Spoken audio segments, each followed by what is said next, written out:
sirikal matenge e piny Kenya kae ka koro sirikal makamano giwacho ni en mano ma bro bedo ka kao telo kata temo mar mondo mi okaw telo ma pinyno mar Sudan. Mane momiyo aparo ni The Standard ondike kae ni The Butcher kaluwore kod gik mopogore opogore e kinde mokalo chien kata ka wang'iyo historia weche ma osebed kitimo kata gik mosebed kitimo kod kwethno mano mar Rapid Support Forces manyaka sani en mano ka picha mar general margi oket mbele mano ma it gazette mokwongo mano mar gazette ni mar The Standard. Ang'eyo ni e kinde mobo bedo ka wachako nonro mar gazette to gazette mar Daily Nation kosechopo studio kae benabo bedo ka lidho ni achiel kachiel okinyi makawuono. Nyakora muge jong bang' mano aseng'isi network mokwongo okinyi makawuono abo bedo ka twake kotudore kod dhialo dho mama mar mondo mi wapuonjre ber mar ng'eyo dho mama mari obed ni oganda dhot moramora bed ng'eyo dho mama mari to seche moko gin weche mage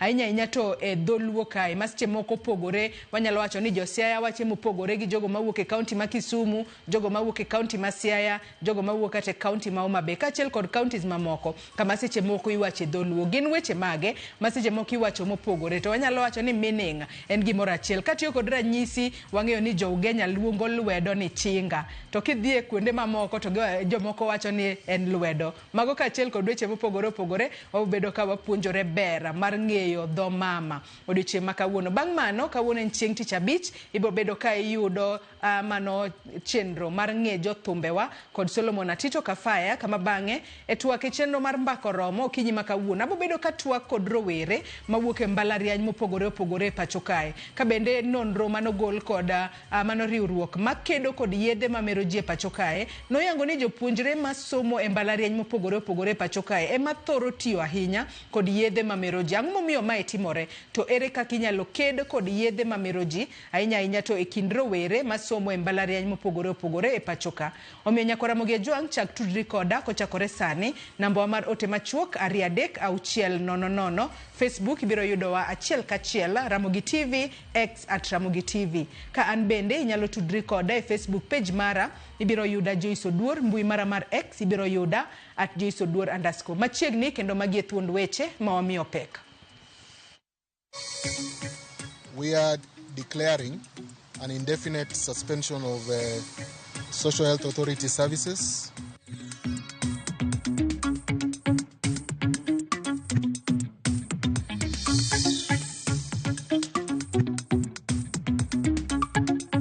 Can you tell us, are you part of those consigning our retirees to death by sitting on their money? Because you are not doing anything to...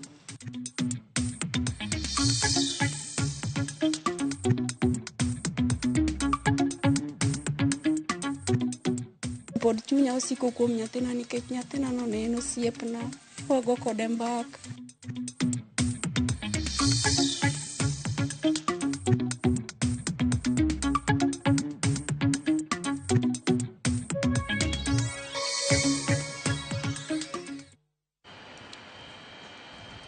Nyakwara Muge Jwang machiegni aneno weche manyien okinyi makawuono.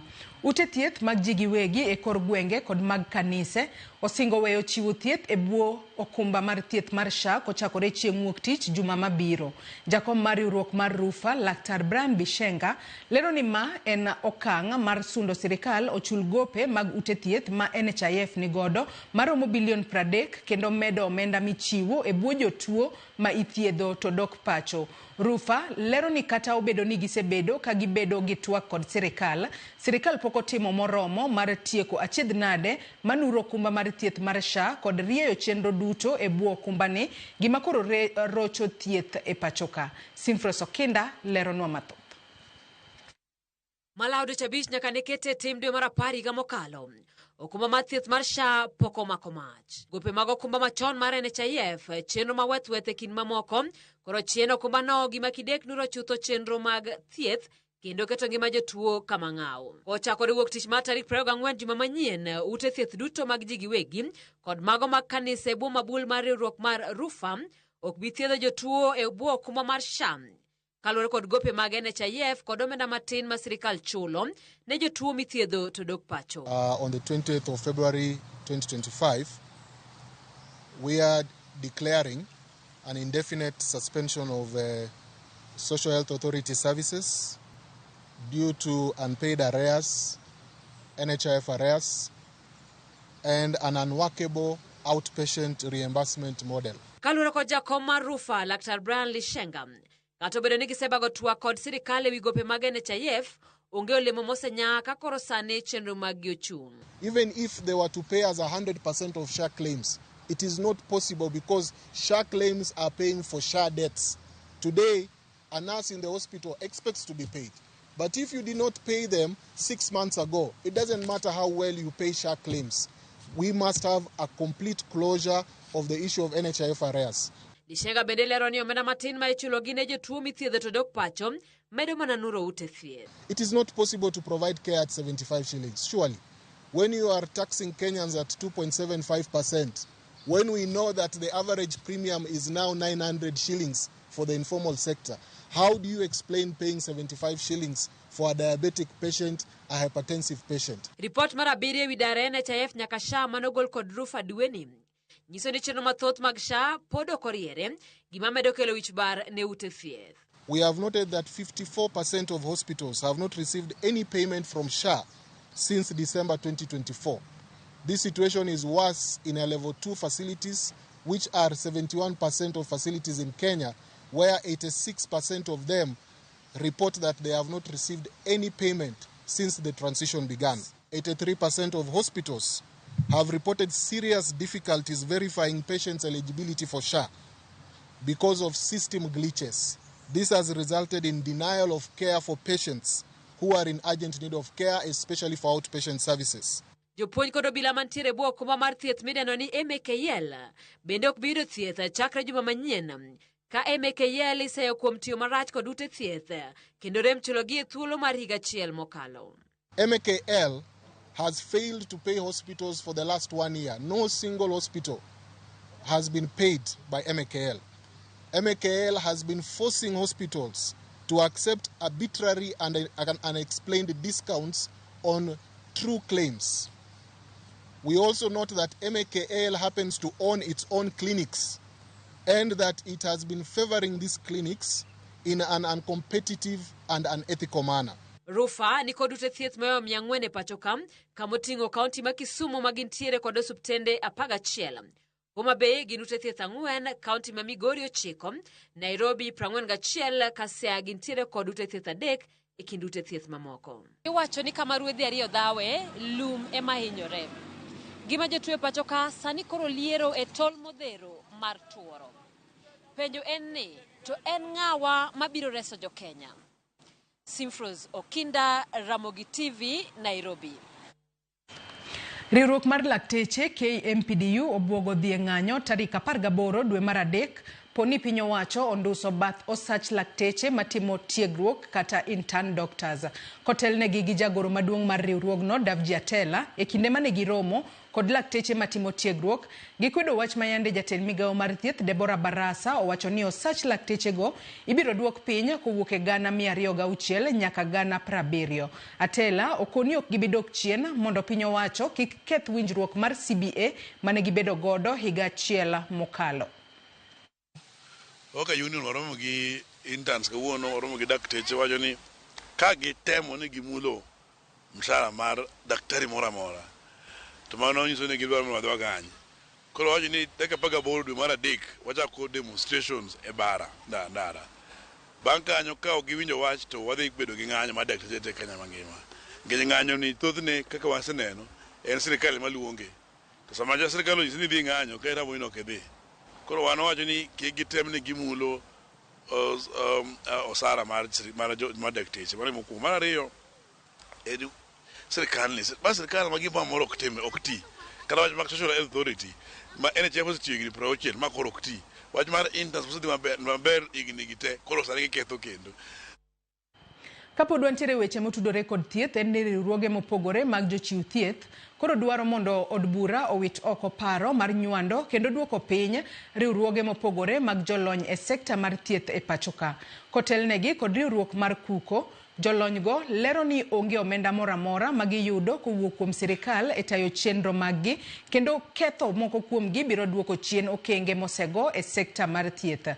Riwruogego bende oseyo Director General mar thieth Patrick Amoth magiwacho ni kata obedo ni nikod ting' mar tayo chenro mag thieth e pachoka ene motelo e rocho sekta no. Together we have resolved as follows, that the ministry and the parliament must drop the issue of declassification, defunding and merger with immediate effect and in totality. And if they do not do this within the next 14 days, then all of us shall issue a strike notice and proceed on strike.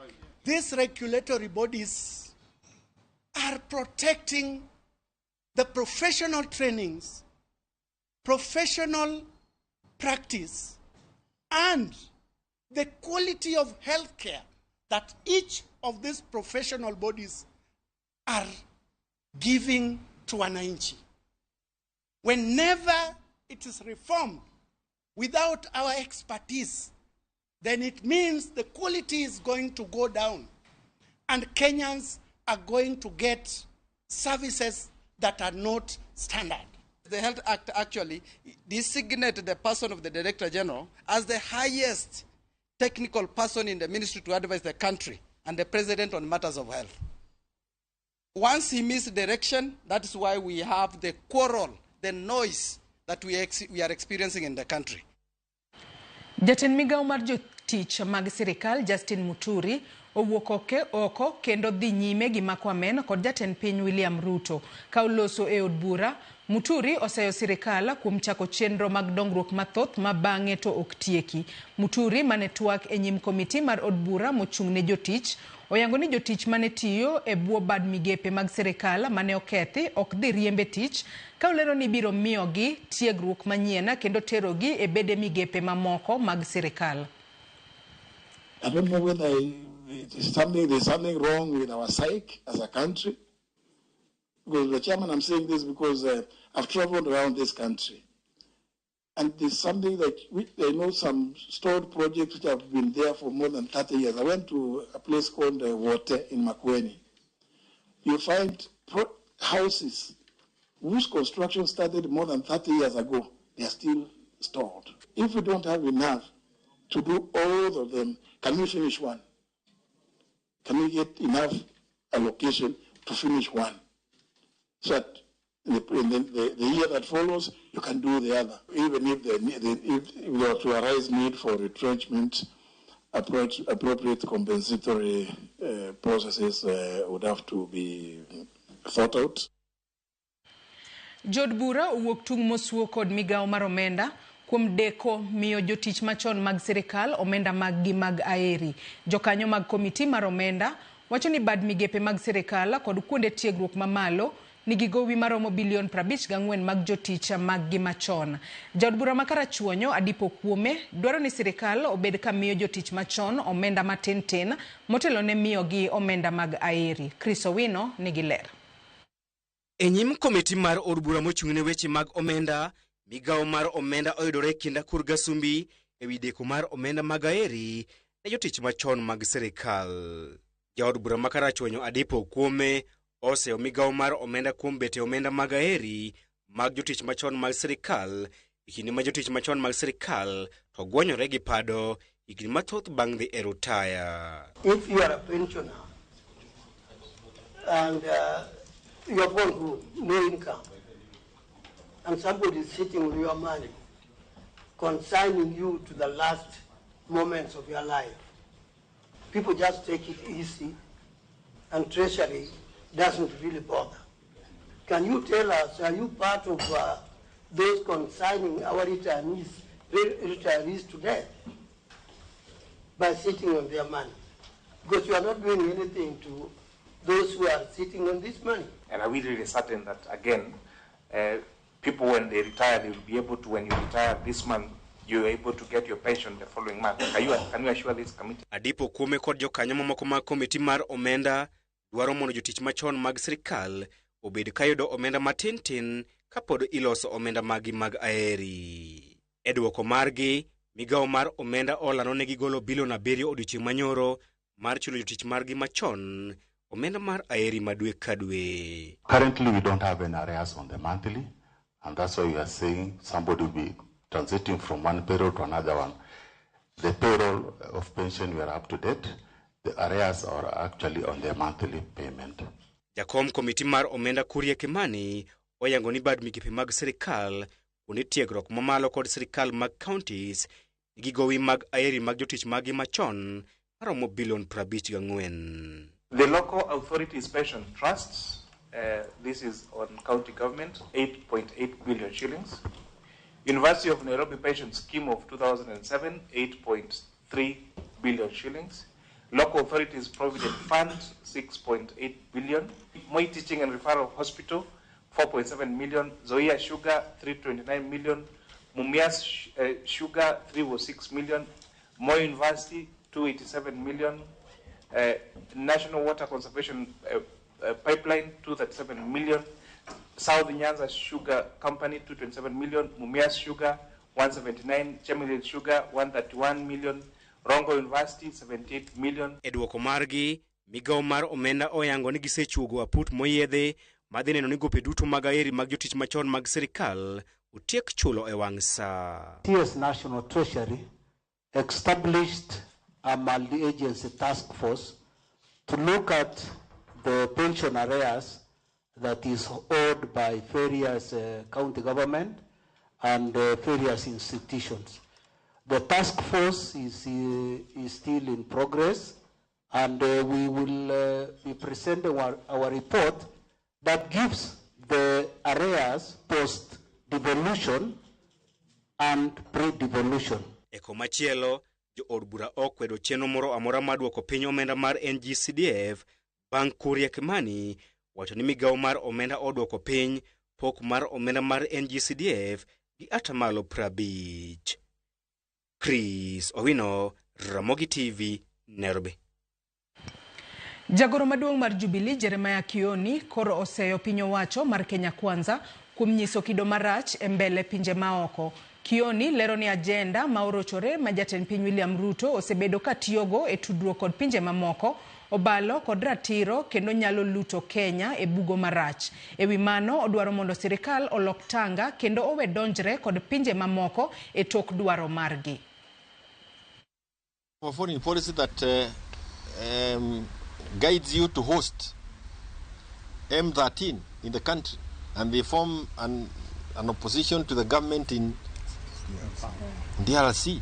We are talking of having these guys of RSF in the country, and they are forming themselves to go and do some other funny things in their own country. Then our foreign policy is completely warped. And it is an embarrassment knowing the kind of brains we have that have guided us in the past in terms of foreign policy that gave us a lot of respect internationally. We were respected and feared as a country that knew what we wanted to do, where we wanted to go, and how. As it is today, if you ask any person sitting for an exam to write about the Kenyan foreign policy, ataaguka ama apite, sababu hiyo ni mategemeo tu ya mwenye kumark karatasi. There is none. Jotelo jolony e sekta mar somo wede kod osiepe ne oyuoro e alama ne ringre mosenindo Professor Bethwel Ogot mane obagi e kanisa mar All Saints Cathedral e boma ma Nairobi. Professor Ogot opar kaka jalno manomako motegno weche mag somo kendo telo e chenro mag chuogo mbalariany modhuro e pacho kae. Familia mare bende koro kata familia mare opuoye kaka wuoro mane okaw ting' mano mar rito familia mare gi hera kod ng'uono. Lidio Keyo nigi ler. Ne en nyasi mar lam mane obagi kanisa ma All Saints Cathedral e boma ma Nairobi. Ne ringre mosenindo Professor Bethwel Alan Ogot manyocha owito ngimane ka jahigni 95. Familia mare opare kaka wuoro manokawo ting' marito nyithinde kendo neno ni giyudo somo e yo makare. Kata wuode ma samoro ne nyal ne kamano ma otamo wang'e.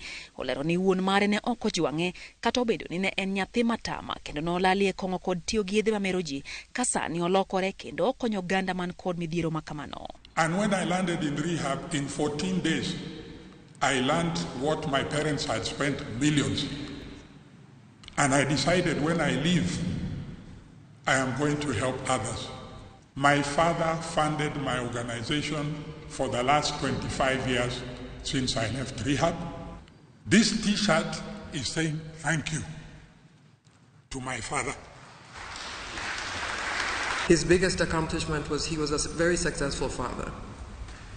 All of us knew that we were expected to be educated. The first question he asked me after 1 year, he said, I've seen you here for 1 year. Why aren't you a full professor yet? And that became a permanent challenge. Every couple of years he would keep reminding me. And that's the kind of pleasant pressure, let me say, that my dad was. Professor Ogot opar kaka jalno manochiwore somo rieko e sekta mar somo kendo notelo e chenro mag chuogo mbareny modhuro e pacho kae. Chon presidents emane bedo ka chancellors of universities to Kibaki noloko system moyiero Ogot mobedo the first chancellor ma Moi University.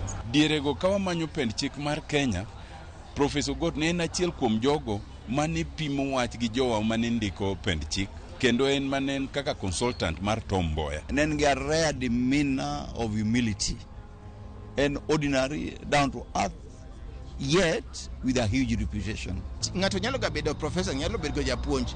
To tiyo gino en kaka tich mora mora momiye msara. Oko ketie chunye numa e gima adwa timo. Ndalo moko kana sayudo masters ka duogo Maseno to kona ni Christine Ombaka. Any woman can be Mrs. Ombaka, but not any woman can be Dr. Ombaka. Jotelo mag siasa manoyuore nyasi no opoyo Ogot kaka jalno manomiyo Kenya nying maber. Kata kamano moko se okitelo masani ka giwacho ni sirikal okosemiyo Kenya nying maber. Kamoko to dok ne sirikal. Can we say the same today about our foreign policy when in fact we have lost our prime position as the one country where people can run to because of our policy of non-alignment? Kalonzo Musyoka is out of order. Mondo tigi forum mar iko Professor Ogot mondo hit guard the president. Igima wan wang'eyo ni notimore to beno se campaign ni Amina Mohamed modhi kamoro amora motiyo gi pesa mang'eny mag state to ne ka Amina Mohamed okoyudo komno. How unfortunate would you celebrate for the loss of a country? It was not about Luos, it was not about Kambas, it's not about Taitas, it's about the Republic of Kenya. Adier to ni nyaka wanonre yo matut, nyaka wabed ni mondo wawinjre ni kapo ni donje dhap jomoke mahinyo ahinya to kara wawe donje. Seche moko nyalo donje dhaw kaka jathek to ihinyri. E kinde gi mapogrok e kind oganda osenene pacho ka ahinya to mago mikelo kod wechego mag siasa. Professor Bethuel Alan Ogot opar kaka jalno mane nyayo achiel mar oganda kendo yalo injili mar neno ni oganda nenda kaka joka ng'ato kinde ka kinde. Nindgi kwe Professor Bethuel Alan Ogot. Lydia Okero, Ramogi TV, All Saints Cathedral, Nairobi. Anyuola moro e gweng'a ma Ongata Rongai, kaunti ma Kajiado, koro manyo nyathigi ma jahigni 14. Samuel Odhiambo nolal e kinde ng'anyo mag rowere mag Gen Z e gwengego. Min mare wacho ni bedo ni ok ong'eyo chal mar nyathine osemiye chandruok ahinya kendo hero mare en yude mondo mi obed kod kwe. Jafambo marwa Efinyakidi nigi ler mathoth e wi siganani. E boma ma Ongata Rongai, kaunti ma Kajiado. Waromo gi Masi Atieno, min Samuel Odhiambo. Samuel ma jahigni 14 nolal e kinde ng'anyo mar rawere mag Gen Z e gwengego, kama bende nyathi machielo Kennedy Onyango ma bende ne osiepne nowite ngimane tok kanochiele gi magina. Tok ng'anyono, chal mar Samuel pok ong'ere. Diere maandamano mar Gen Z, sami nyathi nawuok kadhi tich gokinyi kama kawaida. Kanoromo saboro osiepna nogona simu kopenja ni nyithindo dhi nade. Nang'ise ni nyithindo par ni safe nikech ok ginyal wuok ei plot kacha. Dakika matin naneno osiep Sami manotho kai manogo bunde kikalo go kitero Saitoti to gikalo kane gisekalo to chunya pod ne ok obuok nang'eni Sami na trust Sami no kang'eni Sami nyalo wuok e ot kana duogo ot saa 5 otieno nayudo ka Sami oweyo jowadgi no onge ayudo nyithinda adek ka nie ot kendgi gininde dier ot kanyo na manyo Sami saka na nyalo kuonde mana paro lakini ne ok ayude na nindo lakini ok anindo gi kue. Rem mar nyathi iwacho ni mana janyuol ema nyalo ng'eyo. Gilit kod kuyo maneno e lenda wang'e, min Samuel lero kaka bedo ni ok ong'eyo chal mar wuode osemiye pek e chunye. Wach lal Sami osebedo ka dhi gi chunya, osebedo ka gombo neno nyathina lakini otama. Chuok mar lwedo nikech ndalo mane Sami olal. Na uso gimoro amora. Onge gimoro amora man gi lweta. Na uso gimoro amora mane an godo nyaka everything na uso gimoro amora na uso te. Chal makama owacho ni nosekelo ne dang'ne mar paro. Kendo mana kuom chuny mang'won mar osiepne noyudo kar dak kod nyithine mamoko adek. Osiepna moro nitie mosechung' koda are lal Sami no. Osiepna nosechung' koda ndalogo. Nonyisa ni kik itho e ot nikech na bede ot makra depression inyalo nega to nonyisa ni kik itho e ot kawo nyithindo mondo bi oda. Wakati aliuza kila kitu sasa ana namna huyo mama kamfukuza ikapata kama nishaingia sasa hapa. Sawa wakati alimfukuza mimi nikamwambia wewe kuja hata kama nitakuwa nitandikia mabrangeti utalala na watoto wako lakini bora wapate kitu ya kukula na mali pa kuishi. Masiolero kaka ne en gi winjruok makare kod Samuel kendo ne gin thuolo mar loso maonge ohinga mora. Lakini pod chunya osiko kuom nyathina nikech nyathina no ne en osiepna. Wago kode mbaka. Wapimo kode wach kata ka waonge gima wachamo to nyalo ng'ise ni ba. Anan mana gi siling 50 ng'ise ni mam sijali. No condition is permanent. Later you 50 bobo. How siling 50 dhi nyiewo chiemo to biro ng'iewo kutedo gi jowadgi to gichamo. Koro aonge kod kue agombo ni mondo ane nyathina. Duoche maduong' en yudo nyathine mar ng'eyo chal mare mondo mi chunye okwe. Kuoyo kamoro amora ma Sami nitiere kopo no nyalo winja. Sami gochna namba 9 mana macha. Kata ng'ama in gono no ogoli mondo anenie kata nyadichiel nikech chunya tang'eyo ni ok itho. I believe ni pod ingima. Efinya Kidi, Ramogi TV. Alita ahinya kendo wantiere kod geno ni miyo biro yudo wuode mano Samuel Odhiambo manyaka sani koro okia kama entiere ka bende wakwayo Nyasaye mar mondo mi oho chunye kinde ni ma okale malet mar mondo mi obi oriwre kod wuode kendo. Nyakora Ramogi Jwangi kanye mwachopo godo e giko mar weche manyien okinyi makawuono yena mar mondo mi akaw mana yweyo madundo gi sani bang'e taduogo kod nonro mar gazet kik idhi mabor.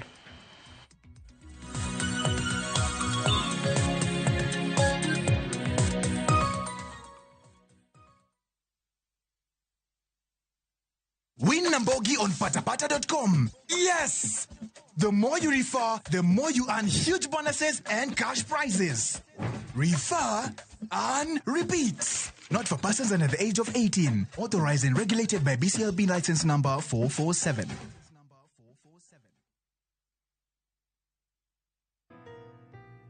Babe, sijui nianzie wapi. But ukweli ni kuwa na kupenda tena sana. Nikiwa na wewe usikia nimekamilika.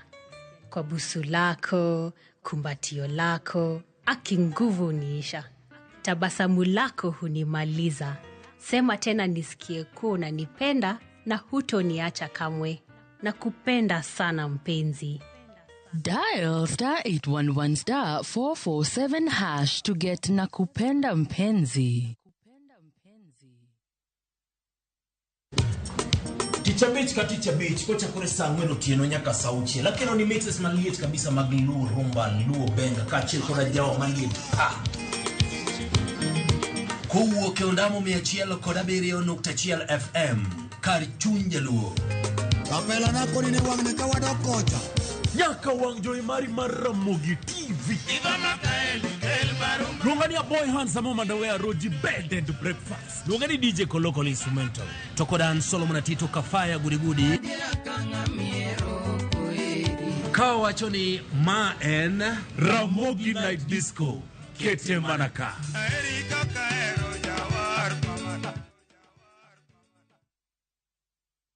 Discover Discover faith, history, and culture with View Travel's Uganda Martyrs Journey from 1st to 4th June 2025. A journey of learning, reflection, and spiritual enrichment. Walk the Martyrs Trail, visit sacred cathedrals, experience Pilgrim Day at Namugongo Shrine, and explore vibrant Kampala.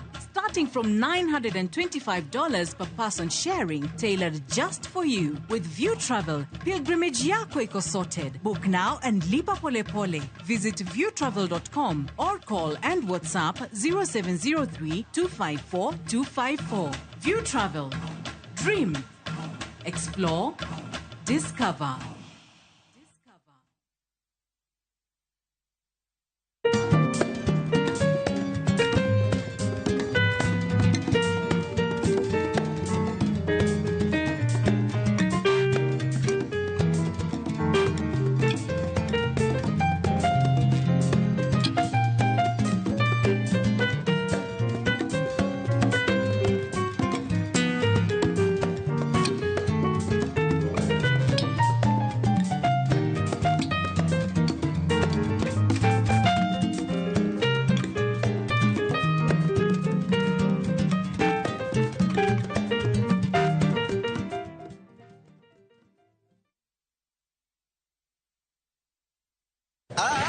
Oken mana sigand hera. Donge wan wabiro timo arus. Sama chuny mokuyo ketho ngima ng'ato. Waromo kamae. Kendo afanyo ne jaod nyamino matin. Hera mane okwer, tim andhoga kod weche mopondo. I'm sorry. Ang'o momiyo in ne wuonda kamae? Mano ok nyal bedo hera. Hera chako dongo e kind ji ariyo. Mana ni mondo temgi gi pek mar gik ma gisekaloe. Ne won Prince Raj. Ang'o momiyo ok idwa yie? E kind piem mar gombo duong' kod makruok gi joot. Chema ni mula tibo neno gima an abiro timo ni. Nyaka ng'ato tim yiero. Yiero manyalo loko tiend hera. Choti Sardani. Wuok tich. Nyaka ngeso, saa 2:15 otieno.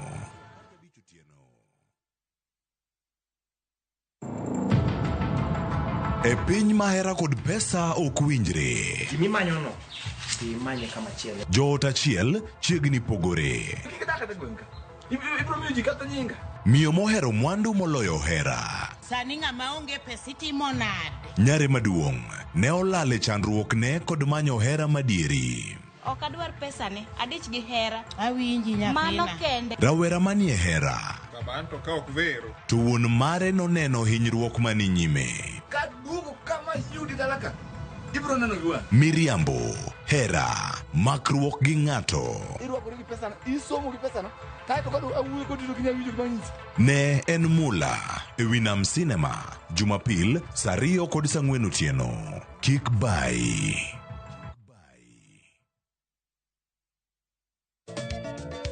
Machiegni nyakoromonga jwang'e chenro mar Ngoma Owake. Wuok tich akelo ni mix mokwe. Kaito tich ariyo. Reggae Owake, yani tunaongea na Majar Rastafara. Alafu tich adek nyakoromonga jwang'e akelo ni mana yani ngeni baka gi wasanii. Tich ang'wen is kama nene, yani kitambo zama za kale. Alafu Friday, si unajua tu Friday tunafanya namna hii, nyakora magojong Friday supuzo wake. Sapara gidaka paga beach nyaka sapaga Rio kod Ann PDG Papa Vic, yani ukipenda mzee kijana.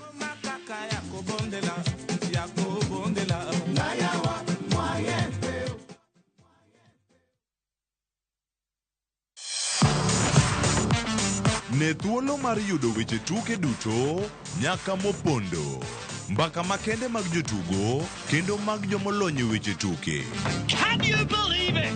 Magite yudore chenro mar pau tuke. The 4.84 kilometers. Nonro matut kod gigo matimre manyien mag tuke duto mawuok e piny mangima. Tudri kod wangeso kangeso Ramogi TV. Kochakore saa 8 odiechieng' ka wami gik motimore pau tuke.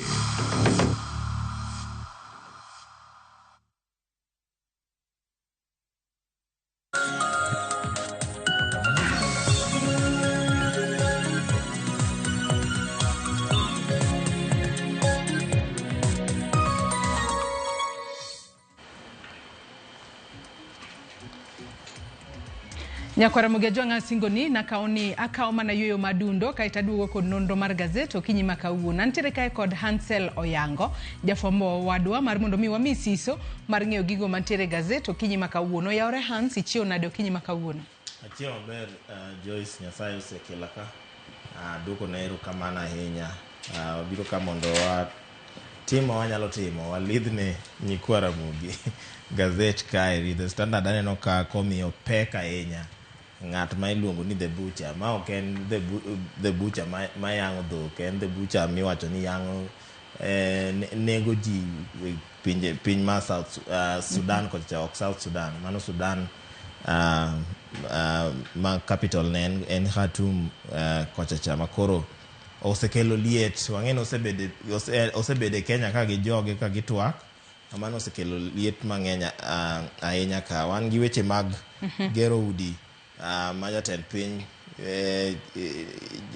ntiere paro mopogore opogore. Kendi wacho ni jatend piny ok nyal lero malera kotudore kod chenro mar gero udi manengo gi oyweyo mosebedo ka dhi mbele pacho ka gisani. Hansel, wantiere mana kod gazet ma The Standard, kata kamano gazet mano ma Daily Nation bende nitie, mak mana ni odiochieng' ma kawuono en e-paper matende ni wabobedo ka walidhe mana kokalo mbui, waonge kode aching' kaka mar The Standard wantiere godo kinyi ma kawuono. To ka wang'iyo wach mar The Butcher ma gazet ni mano mar The Standard omiyo peko kinyi ma kawuono. Nyaka sani koro wach makamana noko mipeke it gazet mar ang'wen mano mar gazet ni mar The Standard. Hansel, paro mopogore opogore osebedo ka wuok oko ahinya kotudore kod chung' mar Kenya mano mar chiwo thuolo ne kweth mano mar Rapid Support Forces mar mondo mi obaga romo e buore Nairobi ka ahinya to romo mane gibago mano chieng' tich ariyo jumani mano e kar romo mar KICC buore Nairobi ka kama koro kwethno noyango ni gibiro bedo ka gichugo sirikal moro mopogore kata matenge kod sirikal manitiere pinyno mar Sudan. To bende neno kae ka gazet ni mar The Standard ondike kae ni Sudan's Rapid Support Forces Generals nyaka sani koro gintiere boma ma Nairobi kae mar mondo mi giket kokgi e winjruok moro. Kata kamano iwacho ni e kinde ma magi duto timore wechego mago mag twak e wi kwe kaachiel kod remo ma osebedo ka chwera ahinya kotudore kod wanyalo wacho ni gwandruok makamano nyaka sani koro yangore ni gima kamano inyalo wach ni inyalo mana pime kod Darfur genocide kama ji maderom 300,000 nowito ngimagi. Kendo bende neno koket nonro moro kanyo mano mar Mohamed Hamad Dagalo, iwacho kanyo ni en Hamedit ma en a Sudanese military leader ka bende en commander of the Rapid Support Forces. Iwacho ni en kweth ma wanyalo wacho ni manigi teko ahinya mano mare wanyalo wacho ni gin mag jolweny kata paramilitary group ma bende ne owuok mane kweth mar Janjaweed militia ma bende ne otudore kod dhao manitiere Darfur e pinyno mano mar Sudan. Iwacho kae ni nonyuole e higa mar 1974 e gwengego mag Darfur kama bang'e ne ochako mana tich kaka jaus ngamia. Bang'e to wacho ni ne oidho malo bochopo kanyo, iwacho ni noidho malo ahinya nyato e kindego mag dhao manitiere Darfur. Hansel, wach makama ng'eni bende omako piny Kenya ahinya nyato chung' mar piny Kenya kod kwethni mano mar Rapid Support Forces. Gin to komako piny Kenya kendo mako piny mangima nikech kata mana riwruoge mopogore opogore waneno ka oselose wi jal midendo ka ni Little Mohammed kata kise dende ka ni Hemedti ti manie bathe no iwacho ni dho Sudan kochacha ni dendi ni otindi chalo ka gidendo ng'ato no otindi kata iluongo ni kata ka nyingi onyango matin koro tin no kotin kolure gi time mag njore. Wacho ni time ne mag njore to dongo madhi contrast gi nying momieno. Nyoro nyonego be ni nitie press briefing moro manyonego be ni joge koden nye giluongo monego be ni gichiwo kata kamano confusion nye waneno ka nitie kanyo ma press briefing no nyobare. Keth mi yango ka ni osetimo gin weche mag nek, weche mag iluongo ni cleansing massacre kata ginyalo bire gweng to giwacho ni ka jogi ok jowa to jogo iwe oko yote gi weche mag rocho ratich ji kalure gi weche mag chwech joma mine ibambo gi weche machal kamano. USA kata mana sirikal ma Amerika osewacho ka ni giseketo sanctions mopogore opogore kata mana geng mopogore opogore mondo otem one kaka nyalo duoko teko mar militia ni chien, nikech iwacho ni teko gi chal ka gima medore, medo mana dongo. Wan ka gi riwruok moro miluongo ni World Peace mosewacho ni jal miluongo ni Mohammed no en ma sani ochung kaka face kata sura kata mana kido malweny gi rocho ratich dhano matimore South Sudan. Weche thoth ka ma nitiere kata mana nyidendi moko miwacho ni gikawo to gitero kata mana e otene opogore opogore to gitimo na gitimbe manjore. Nitiere kata mana nyadendi moro kama jaigni 15 kende nwach malit ahinya, nitie moro kama jaigni 24 mago weche malit ahinya gi nyiri mopogore opogore, wacho ni kawo gititero gi otende mopogore opogore to nitie kaka itimo ne gi njore kuondego. Koro nikech ing'eni en piny ma wanyalo ni Banana Republic kata mana anarchy nitiere, ng'ata nyalo chiewo to timo gimodwaro, koro onge ng'at ma protect kata mana ng'atno ma ng'iyo no oganda weche gi dhi nade, nikech kata mana sirikal ma sani ochung' ne piny ma Sudan be ok otegno ahinya ma inyalo wacho ni sirikal nyalo geng'o gik moko machalo ahinya. Koro riwruoge mopogore opogore mag piny gi sirikendni mag piny mopogore opogore osetemo keto sanctions go. Iwacho ni mwandu be gin go nikech gin gi gold mines mang'eny ka to kipenjo to no gin jok mokwongo bedo gi gold mines ji ni godo e piny ga mopogore opogore, ma mano defense ma gichiwo nang'o ni mano ok omono gi bedo gi mines mag gold, ma koro iyudo ka gima nyalo mako dho oganda ka ni pinje manigi mwandu manie bwo lowo mang'eny gi sana sana ma Afrika kagi emiyudo ka lweny ochuo e chieng', emiyudo ka weche mag rocho ratich oganda sana sana joma mine gi joma nyiri iyudo ka timore ahinya.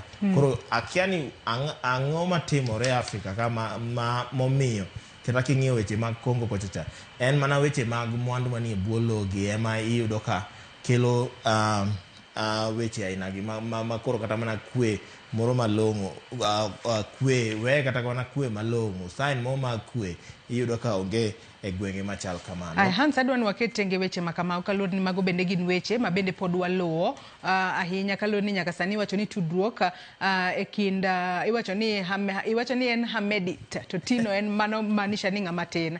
Tudruok mare kod piny Kenya nyaka sani koro oseketo intense global scrutiny matiende ni pinje maoko bende koro ng'iyo piny Kenya kaluwore kod okang' kata chung' mar piny Kenya kotudore kod weche makamago. Adwan waket tenge weche makamago wang'iane weche mamoko magazedni mar The Standard nomiyo peko kinyi makawuono. It Gazette mar 2 kaachiel kod mano mar 3 mano mar gazedni mar The Standard. Adwa wachak kod It Gazette mano mar 2 mar gazedni mar The Standard. Ondike ka ni the good, the bad and the ugly of Ruto's affordable housing project. Matende ni gigo mabeyo, gigo maricho kod gigo ma seche moko bende ok ber. Akia ni bad gi ugly cha gi dholuo to kori loko nang'o. Kata kamano gin gigo maricho duto kod dholuo. Kotudore kod chenro mano mar gero udi manengo gi oyueye pacho kae. Nyaka ne chenro makamano chakre ayange pacho kae jo Kenya mathoth ahinya to mago ma ing'ado atamalo 1.5 mano mar osara margi dwe ka dwe. Nyaka sani koro gionge kod adiera ka bende gibobedo ka giyudo udi kosetiek gero chenro makamano.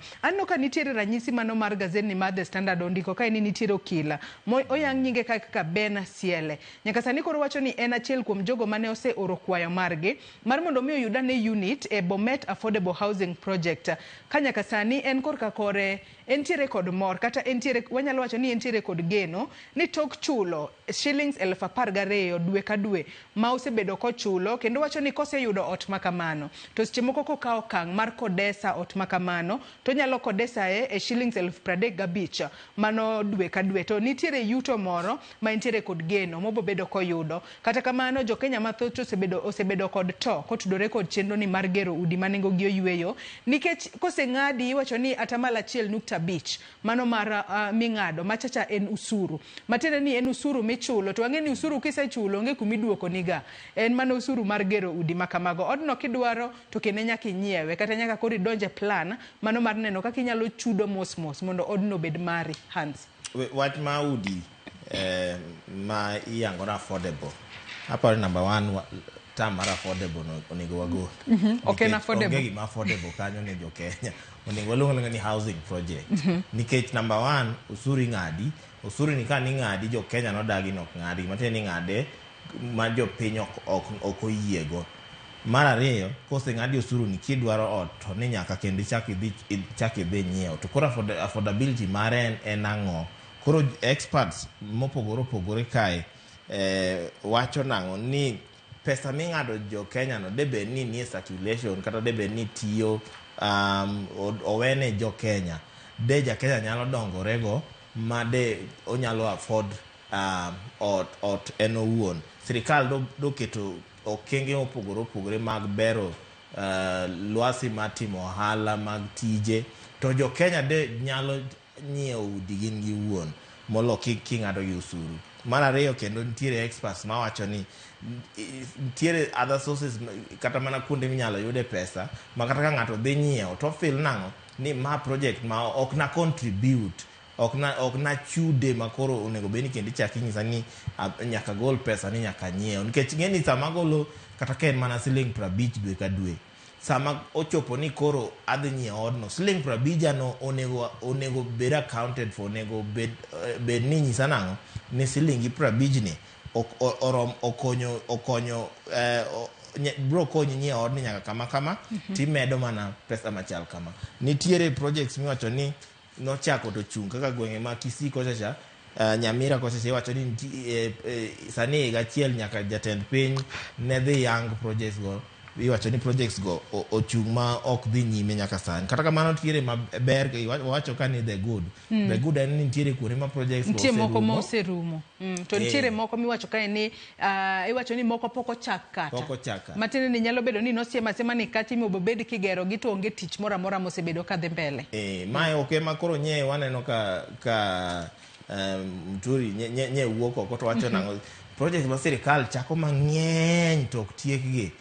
Onego wawerego kata mana Ngong Road ka wan gi projects mane Uhuru ochako kane sirikand Ruto obiro gina projects mayot kaka mag footbridge sirikand Ruto kane obiro mago noket tenge sani koro walose housing project. Nitiere joma midhiero bose osemako ma iwacho ni nodargi gwenge mag Mombasa kucho nitiere estates madhi 14 kata mana kuonde mag dak madhi 14 mano dare ji udi man national housing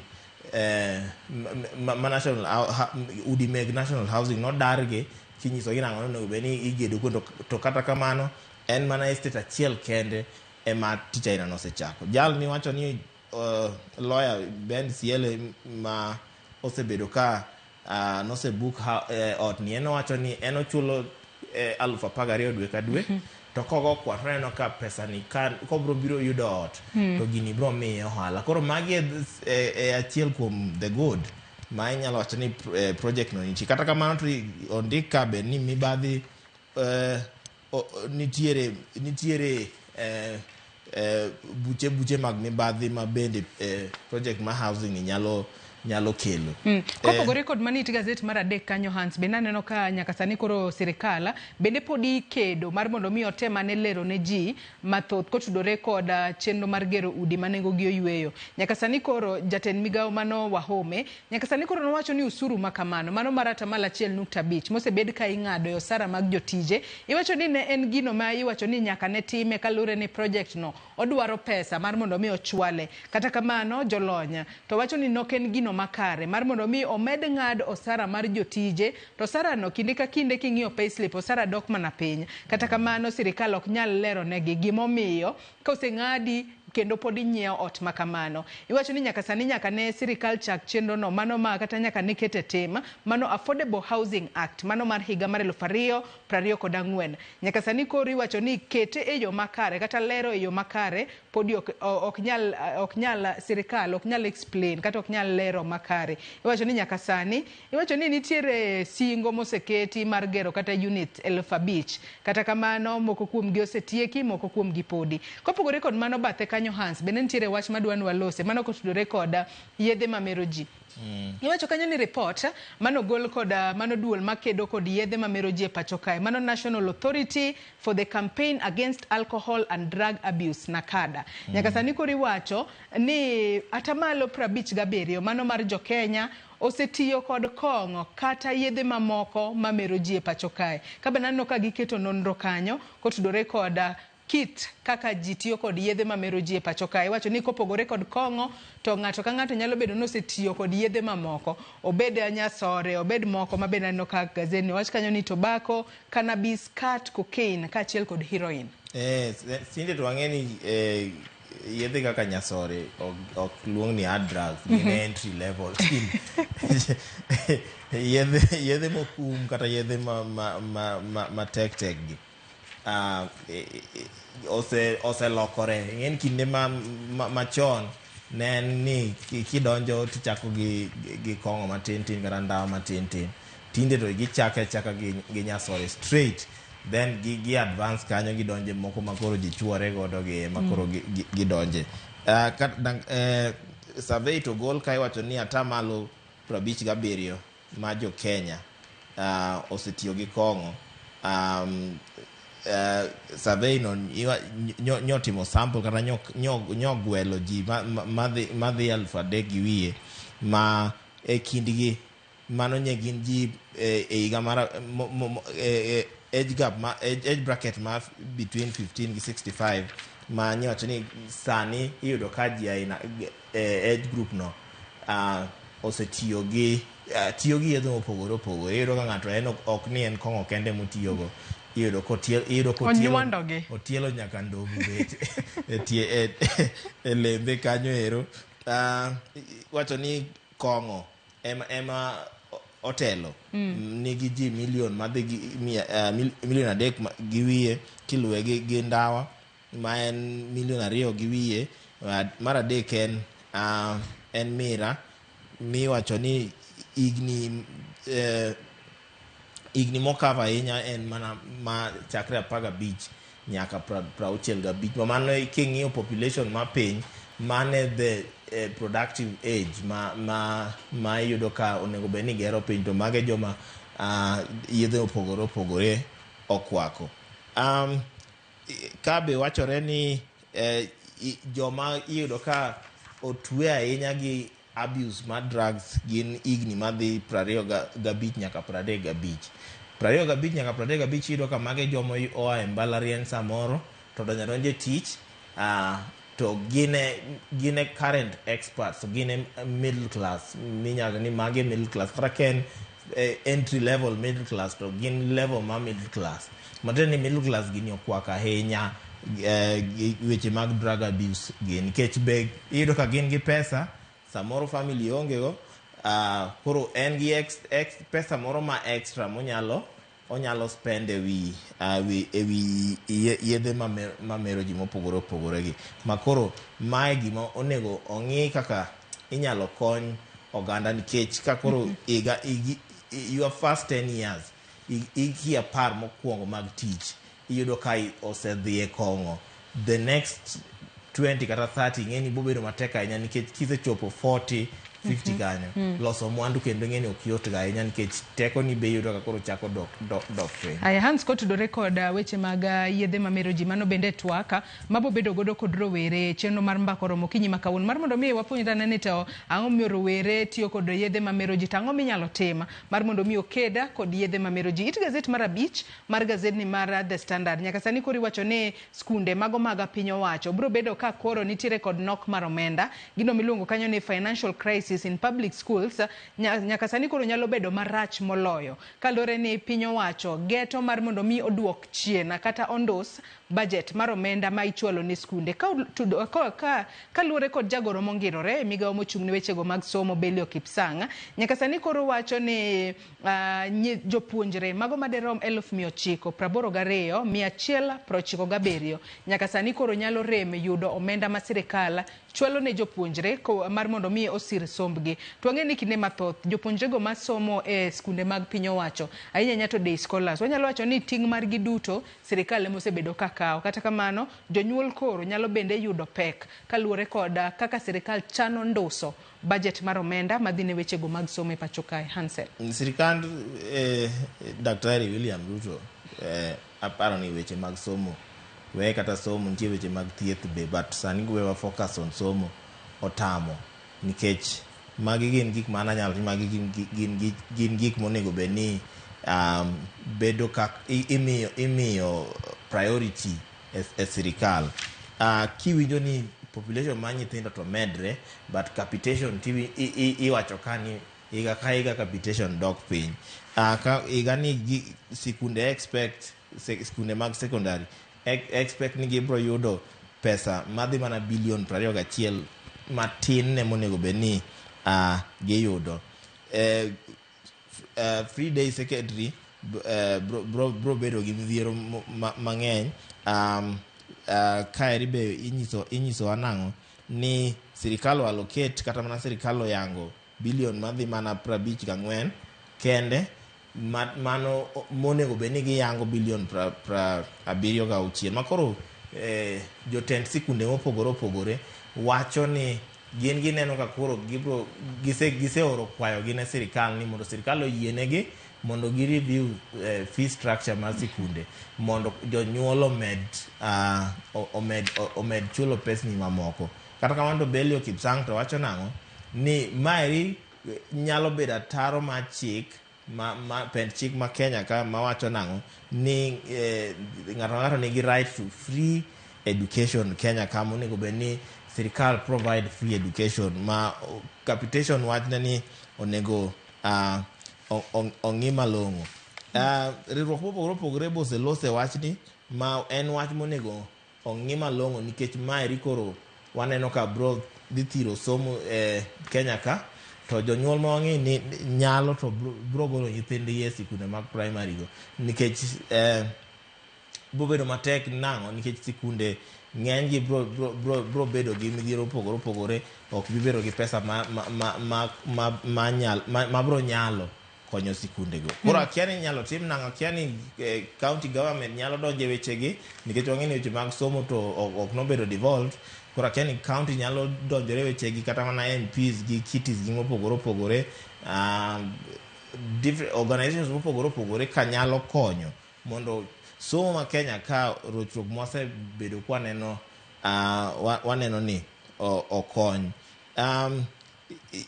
Wachore ka bende ni kata mana junior secondary school bende bro yudo bilion 4 matin ne monego bene giyudo nonego bene giyudo 49 billion to giyudo mana around 45 billion kende.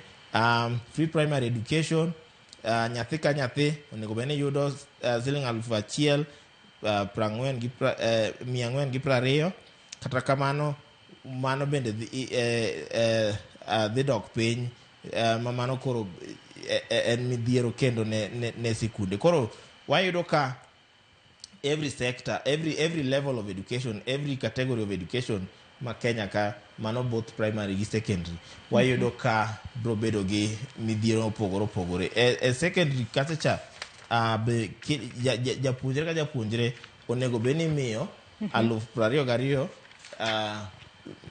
to kata kamano japuonjre ka japuonjre iwacho ni sani ma sirikal oyango onego beni chal ka dhi yudo 17,000 kende.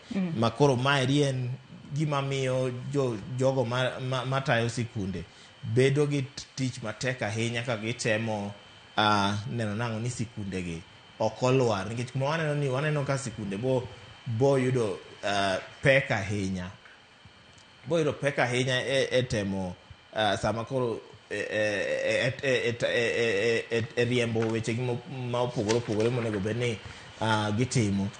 Sirikal onego los wechegi Onego beni rieyo sekta mar somo yo makare nikech kata kopogore koda midhiero ma osebedo ahinya to e somo obede skundigo mag primary kaachiel kod mago mag secondary mbalariany mamalo bende wasebedo kwaneno ka lecturers kinde ka kinde gi temo kata gibuogo mar dhi ng'anyo kaluwore kod chochni mosebedo e sekta mar somo e pacho ka. Wageno ni sirikal biro bedo ka rieyo sekta ma kamano. It gazet mar 6 mana mapiyo piyo kwa tieko Hans kanyo bondo kadwa tanwa mul mathoth ahinya. Nyaka sani koro iwacho kae ni jod bura nyaka koro noketo jagoro mongirore migao mar omenda mar mondo mi ochiwane ler kata ochiwane ranyisi ni to en ng'a ma koro en wuon eCitizen. Wang'eni eCitizen platform en mano ma chudo moramora mitimo ya apise mag sirikal e pachoka osebed ka itimo mano kokalo e platform mano mar eCitizen. Nyaka sani koro ong'is jood bura nowacho ni onego bed ni ichiwo ler mathoth e kind sirikal kod kambino mano mar ji giwegi.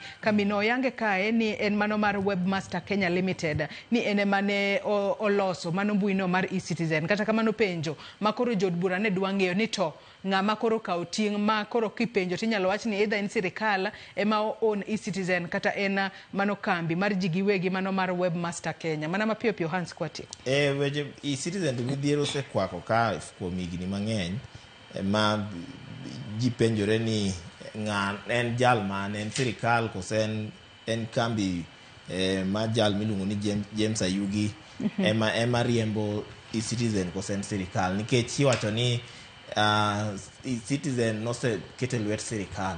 Kata kamano kambi ma James Ayugi ma kambi ma Webmasters Kenya Limited pod iyudo ka donjore weche mag eCitizen. Koro komiti ma od bura motelne gi Kimani Kuria osebedo ka penjore ni to gini ng'ano mariembe onego yangnwa ni ma e ng'at mariembe. Kata kamano to jagoro mongirore nyoyudore tago maliet kanyo kia nye da dhoge nyi penje ni ang'a dhi nyime ka.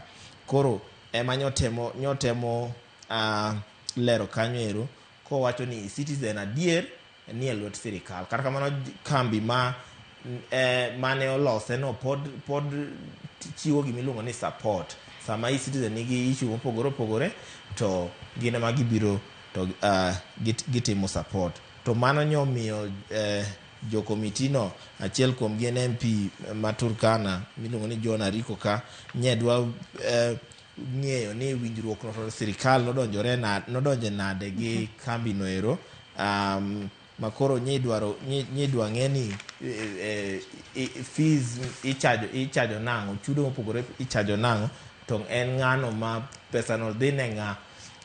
Wacho ni kata mana contract kind sirikal gi Webmaster Kenya Limited onego bed ni e treasury tiyudo ka entie immigration. Koro ipenjo ni contract no tim ang'o immigration, onego bed ni en treasury nikech treasury ema ochung' ne weche mag choko omenda Kenya ka.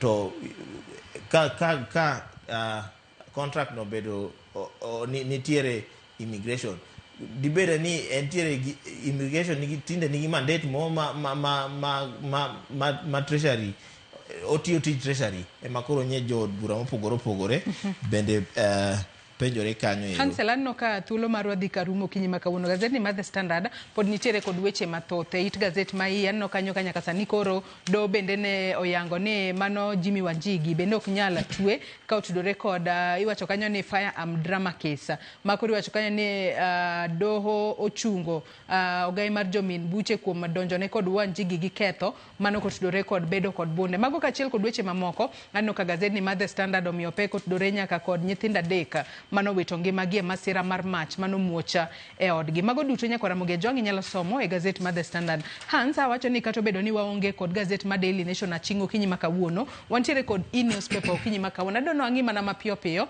wach mantiere it gazet mokwongo ni mano mar Daily Nation mana mapiyo piyo. Malo kanyo wach mantiere it gazet mogik iwacho kanyo ni sani koro midhiero nitiere, iwacho kanyo ni crisis as private hospitals to suspend SHA in pay row. Nyaka sani koro wang'e ni ute thieth mago mag ji giwegi giwegi e gwenge mopogore opogore osebedo ka chwalo ng'ur margi kata ywak margi kotudore kod sirikal rem chwalo negi omenda ka gisethiedho jotuo ka nyaka sani koro giwacho ni ok gibi thiedho jotuo kata jatuo moro amora kokalo e okumba mar thieth mano mar SHA. Nyaka koro sirikal chul gowi mag giduto magintiere godo ahinya to gowi no mabende ne ntiere e bwo okumba mar thieth machon mano mar NHIF. Kopogore kod mano bende aneno kanyo ka iwacho kanyo ni obila 15 mago mago kwach kich kaachiel kod mago mag ng'weyo maling'ling mago mag NIS nyaka sani koro oyudgi kod ketho kata mano mar nego jo India 2 mane nitiere kod tudruok e kinde campaigns mag jatend piny William Ruto e kinde yiero mar higa mar 2022. Weche mamoko bende omi pek kae mana mapiyo piyo Hans kwatieko kaachiel kod wachni mogik. Wacho kae ni MPs fury over secret 73 billion in Badi's budget. Mano kotudore kod wechego makoro jod bura ok omor godo ahinya ahinya to e budget makoro iloso kod jatend migao mar wechego mag omenda e pacho kae. Bende mano Bernard Kavuli en achiel kuom rawere manondhe mano higa mokalo. Koro wacho ni Christmas in captivity, my 15 days of horror at the hands of abductors. Olero kanyo sigande ewi midhiero mopogore opogore mano kale e thuolo mar ndalo 15 kama koro nondhiye Ogai mar doho Martha Koome. Bende wacho kae ni why Gachagwa's ruling could haunt Koome Supreme Court judges. Wang'eni jong'ad buche do mamalo magik mapacho kae gisebedo ka gikale midhiero mopogore opogore kotudore kod kaka gisebedo ka giyalo buche. Hans pachi kotudore kod gazeti mar Daily Nation kaachiel kod wachne mogik thuolo mar wemoro. Gazeti mar Daily Nation ayano ka koro yango gik ma amulo jo Kenya kaachiel kuom gin weche mag SHA wang'eni en riwruok kata mana bad sirikal mochung' ne weche mag okumba mar thieth Kenya kaeri ma midhiero osebedo ka kwako. Sani en dweche madhi 6 to pod wan gi weche ma osiptende pod bando sirikal ma nyaka sani sirikal pok ofwenyo ni SHA ni gi SHIF ni gin gi shida. Sirikal pok ofwenyo gin mano pod gikia nyaka sani. Mano gima koro mako dhoga kaeri.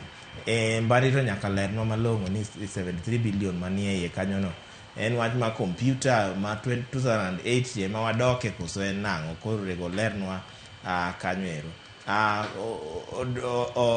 Doho to wang'eni pod bro neno mang'eny Kenya ka nikech kana mana jo Kenya owuon ok nigi chir gi weche mag doho. Koro doho to nyaka cheche matek. Martha Koome to pod bro yudore e weche mamoko mabiro nikech kalure gi ng'eto mosetimo mopogore opogore. Achiel kuom gin en kinde mane impeachment mane en jalup jatend piny Kenya ka ne dhi nyime nowacho ni nyaka process no rume ko nyalo donjore. Mamano koro ng'eni kendo nochako create gima kisungu luongo ni precedents ma kinde mabiro inyalo ti godo e cases mabiro. Wachni mogik Hans thuolo mar wemorumo. Wachna mogik en mana weche manie sirikal mako ganda. Weche mag udi mago gin basic needs, somo gi weche mag thieth. Magi gik ma sirikal onego bed piny kendo mondo onon nikech waneno ka dakteche bende koro osebwogo ng'anyo kanyo. Kuma wachiko ni aneno ka jopuonje bende bro ng'anyo nikech ka capitation kendo idwa dwok piny kendo to nyithindo to medore. Sikunde bro bedo gi midhiero mang'eny. Koro sirikal onego bed piny malong'o ong'i kuma shida nitiere nikech pesa to ok ni pesa onge. Pesa wan go mag campaigns e weche moko mok kony jo Kenya to makoro konyo jo Kenya tiyudo ni pesa onge. Koro mage gima wapenjo. Erokamano ahinya Hanselo Yango kuom kawo thuolo mar okinyi ma kawuono ibi walidh ne Nyakaramogi Ajwang' Gazette. Nyakaramogi Ajwang' Gazette momori e kind The Standard kod Daily Nation inyalo dhi nyiewo tibedo piny isomo e yo makare. Yiena mar mondo mi akaw yo maduno gi sani bang'e taduogo kod twak mokwongo e chenro mar opiny dhialo dho mama. Bende ng'eyo dho mama mari to bende ng'eyo ber mar ng'eyo dho mama mane twak mabiro go. Omiyo kik idhi mabor imedo mana kete e Ramogi TV.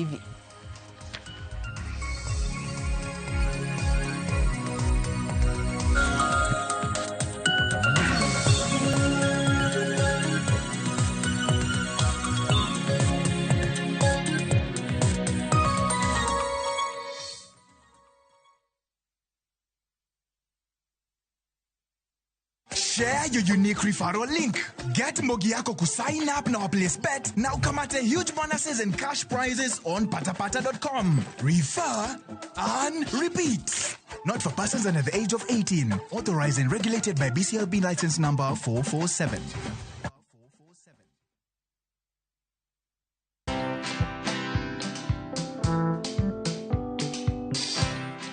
Mabrother, chekini story fulani la penjuzi mtani record manze.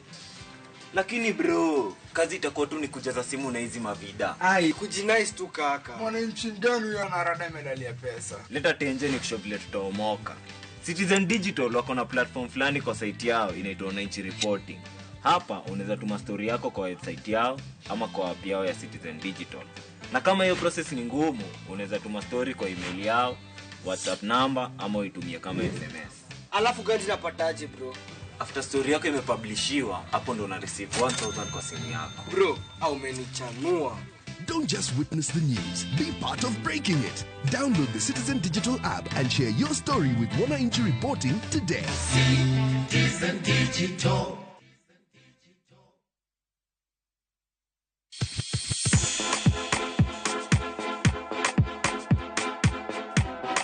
Be isei korine miel. To bendi sei korine tumbe mamit manyel manyasani. Wakelo ni mixes manit kabisa kod miel manyasani. And of course ngeso kangeso nyakumwa Jonta Krista Mwena nyaka sauchieza. Cheki melanin top imeweza. And of course Hilo bwana. Chenro N Tunda Kumar.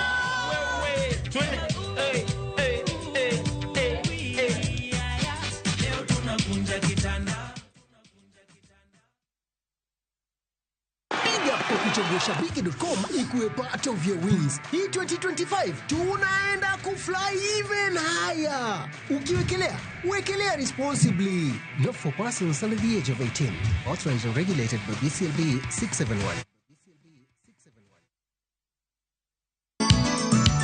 Yana mune wuto chano mina bebo tonge kare wuto biro tu.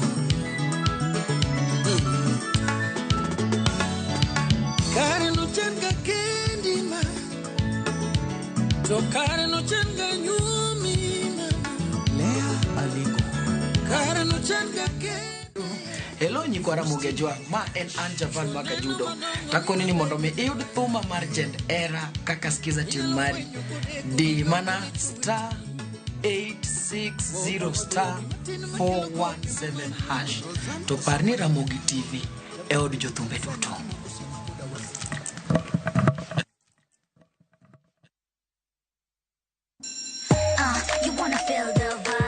Ngeso kangeso, wakelo ni gik mamit makelo mor.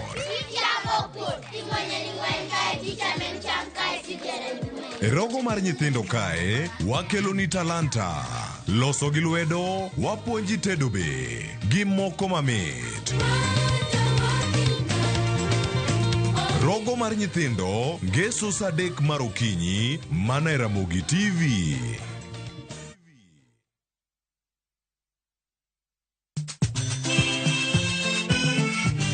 Negin sigendni Lakini aningine sa mini bazuma ze najichwadi tu. Nyiseche mag thum mane oda. Mimi nalo jambo la nisombo akili. Wadwaro ng'eyo kama gik moko duto ne odhi maber kod kama ne ok odhi maber. Olene ni chiega. To jonyuol ne jolemo kabisa. Koro ni onge dwani japomo nyargi. Koro nobi mo maya olega. Ng'e wende, weche mopondo kod chiwruok mane omiyo gibedo jothumbewa.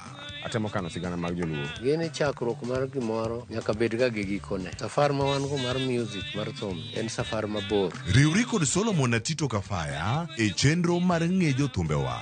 Tich Abich, saa 2 okinyi, kik bai.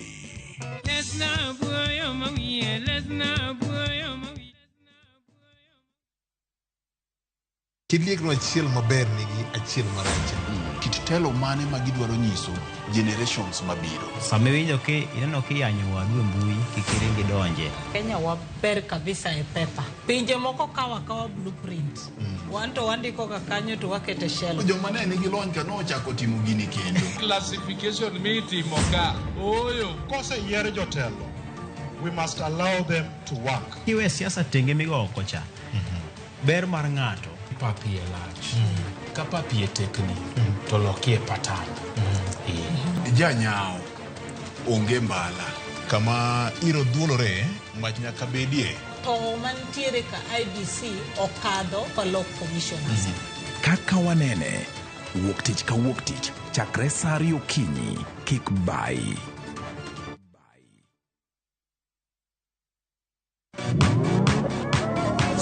Pado manyien kod talanta manyien duto romo kamoro achiel. Chakre thum mag pinywa nyaka mag pinje maoko. Mae kinde maberie moloyo ma ji nyalo winjo thum mamit. Puonj jothum manyien kendo tim nyasi ne jothum muhero. Mae en ndiri mar jothum kod kit thumbe duto. Pado manyien wuok tich nyaka tich abich saa 5 onyango.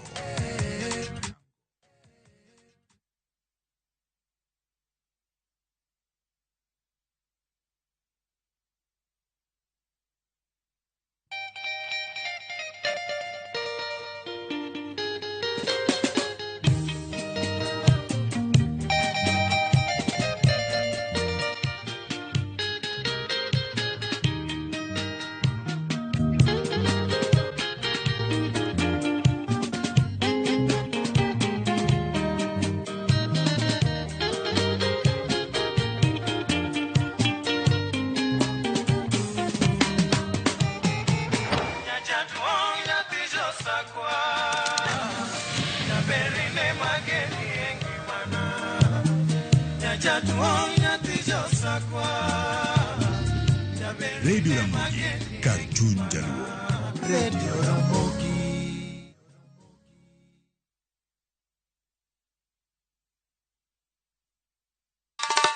Ma e chenro makeloni danji maliet. Ma e chenro makeloni weche mamolo seche duto. We are only beating job. Kik od belo bai. Kawuono an kod moral mar ndakel belo kaka winjore.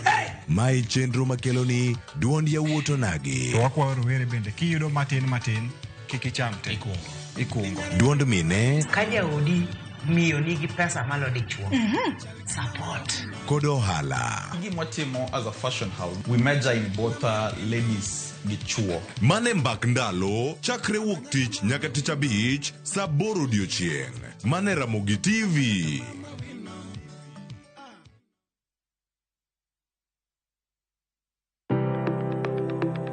En gima konyo e ngima mapile, to ok en gima ng'ato dwaro e ngimane.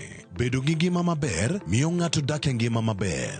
Kapok achopo kama dhi osiptal mamiya yath, ang'o manyalo timo. Riwri gi Ruth Otieno e penj laktar, ka wakelo ni paro mag jolony, paro mag reso ngima ji, kod sigendni majiwo ji. Sickle cell en tuo mawuok kuom jonyuol.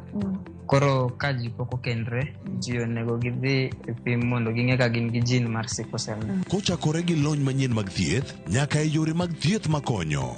Wan gi gik moko duto madwarore. Ka iwinjo kaka iwuotho to kawira maki wi bari seche te idhi adhi osiptal wacho ni an adwani mondo kawuono pima remo. Penj laktar wuok tich nyaka tich abich saa 12 odhiambo mana e Ramogi TV.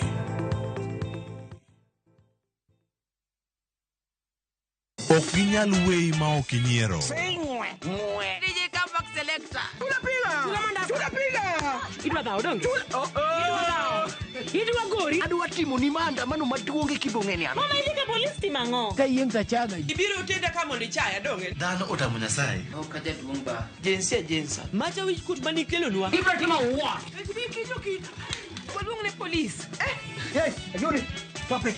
Nyarkochia, Ticha Beach ka Ticha Beach, sachiel gi dakika 55 otieno. Manera Mogi TV.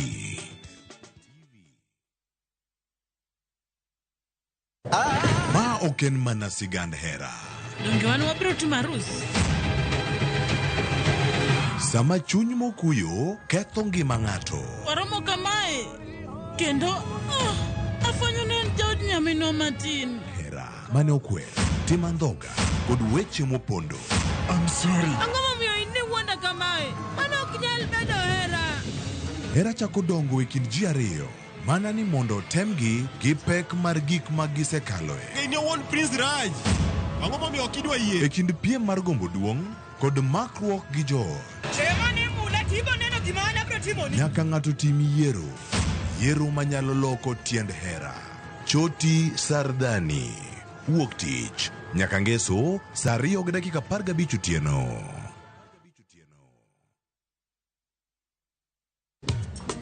Ticha Beach ka Ticha Beach kocha kure saa 4 otieno nyaka saa 6. Lakini ni mixes maliet kabisa mag Luo Rumba, Luo Benga kaachiel koda jawa maliet. Kowuok e ondamo 107.1 FM kar chuny jaluo. Kapela na koni ni wang ne ka wadok kocha. Nyaka wang joy mari mar Ramogi TV. Lungani a boy handsome underwear Roji bed and breakfast. Lungani DJ Kolokolo instrumental. Tokodan Solomon Atito Kafaya gudi. Kawachoni ma en Ramogi Night Disco. Kete Manaka.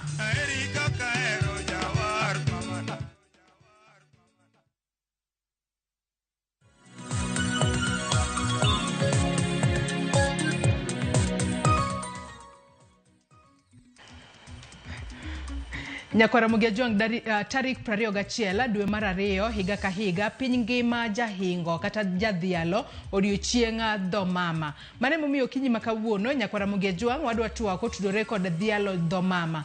Bende ing'eyo dho mama mari, to dho mama mari en mane? Inyalo wacho dho mama mari e yo makare, e yo maliw kose oyo. To en ber mane ma ng'ato nyalo yudo ka ung'eyo dho mama mare? Matiende ni mane dhoka ma ing'eyo. Nyalo bedo ni jomoko dho mama margi en dho Kiswahili, jomoko wacho ni dho mama margi en dho Kiingereza, jomoko dho mama margi mana kaka an en dholuo, jomoko dho mama margi en Kiluya, wantiere kod Jokalenjin, wantiere kod jogo maloso dhok mopogore opogore. Kata kamano, ber mar ng'eyo dho mama mari en mane? Tang'o momiyo tarik 21 higa ka higa dwe mar 2 oket tenge mano mar dhialo dho mama. Mane momiyo kinyi makawuono Nyakwara Mugiajuang antiere kae kod wendo mano Reverend Tobias Omolo, jalony eloko dhok. Mar mondo mi wapuonjre ber mar ng'eyo dho mama. To ng'ato ka kia dho mama bende onyalo puonjore ng'eyo dho mama mare e yo makare. To mano biro kelo ne ber mane e ngimane duto e kinde ma podi entiere e piny kae. Oyawre Reverend Tobias ichiew nado kinyi makawuono kendo machiegni twak.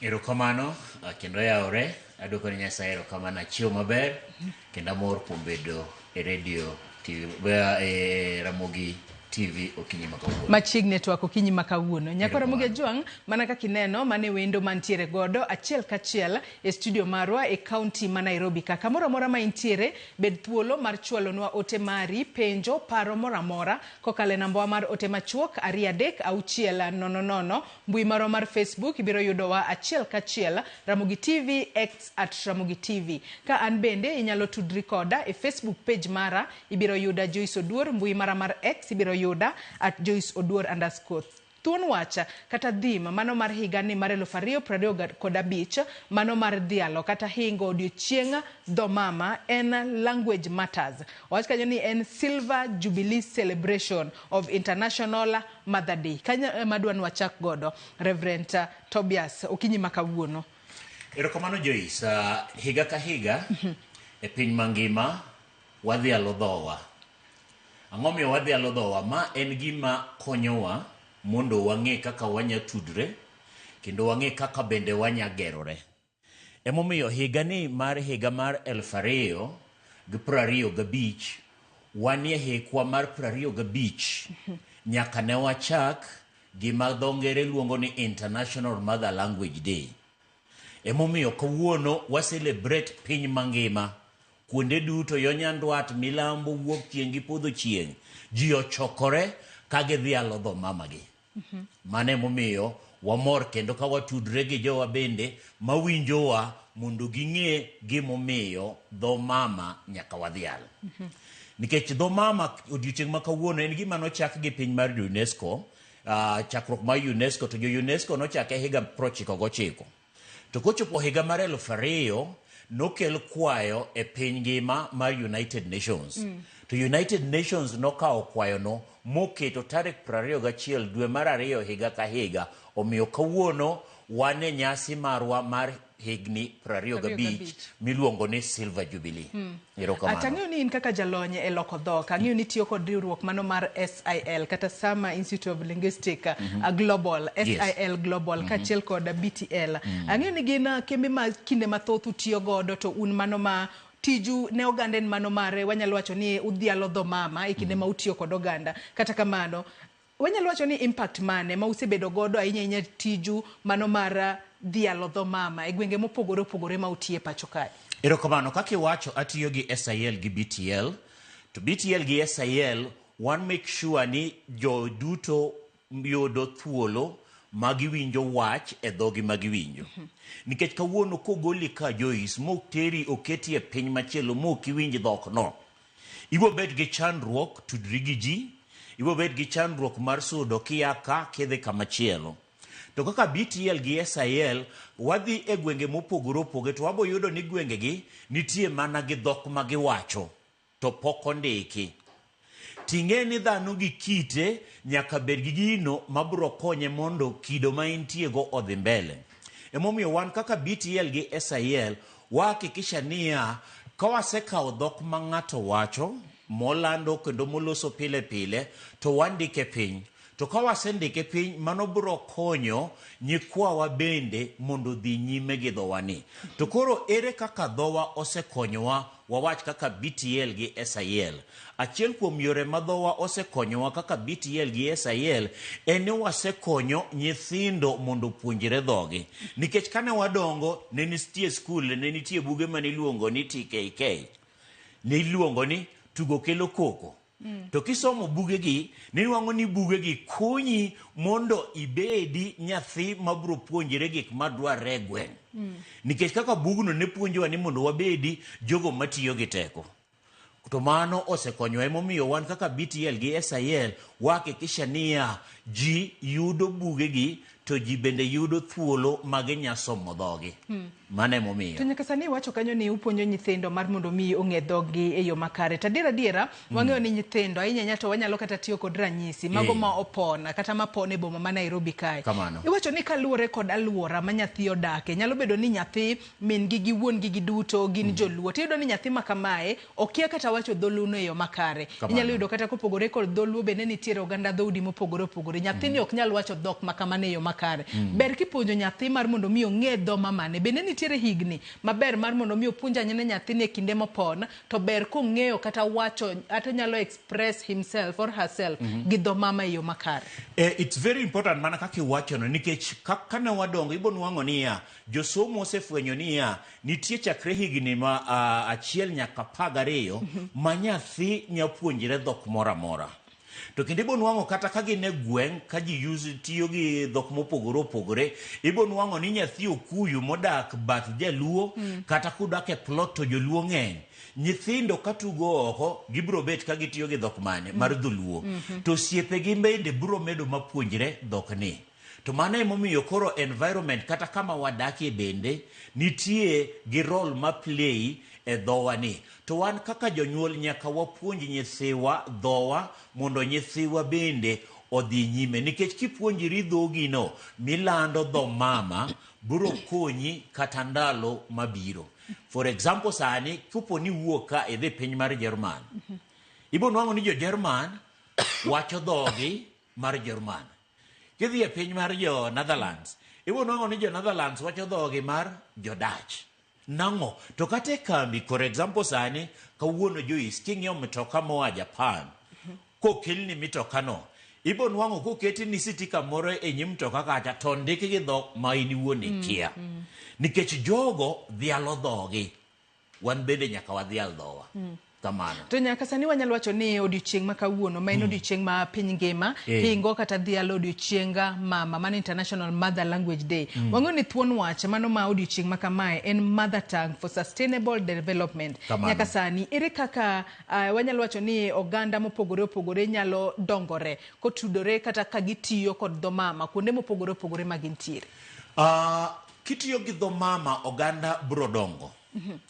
Emomiyo kata kawone kawaluo Ramogi TV nitie seche moko wantie gi programs kaka penj laktar.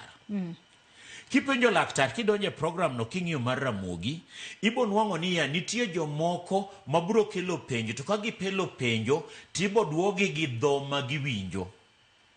To dho ma giwinjo ni bro konyogi mondo gimed dongruok. Wami ranyisi. Ne nitie kwaro moro mane nyakware odhi sikul.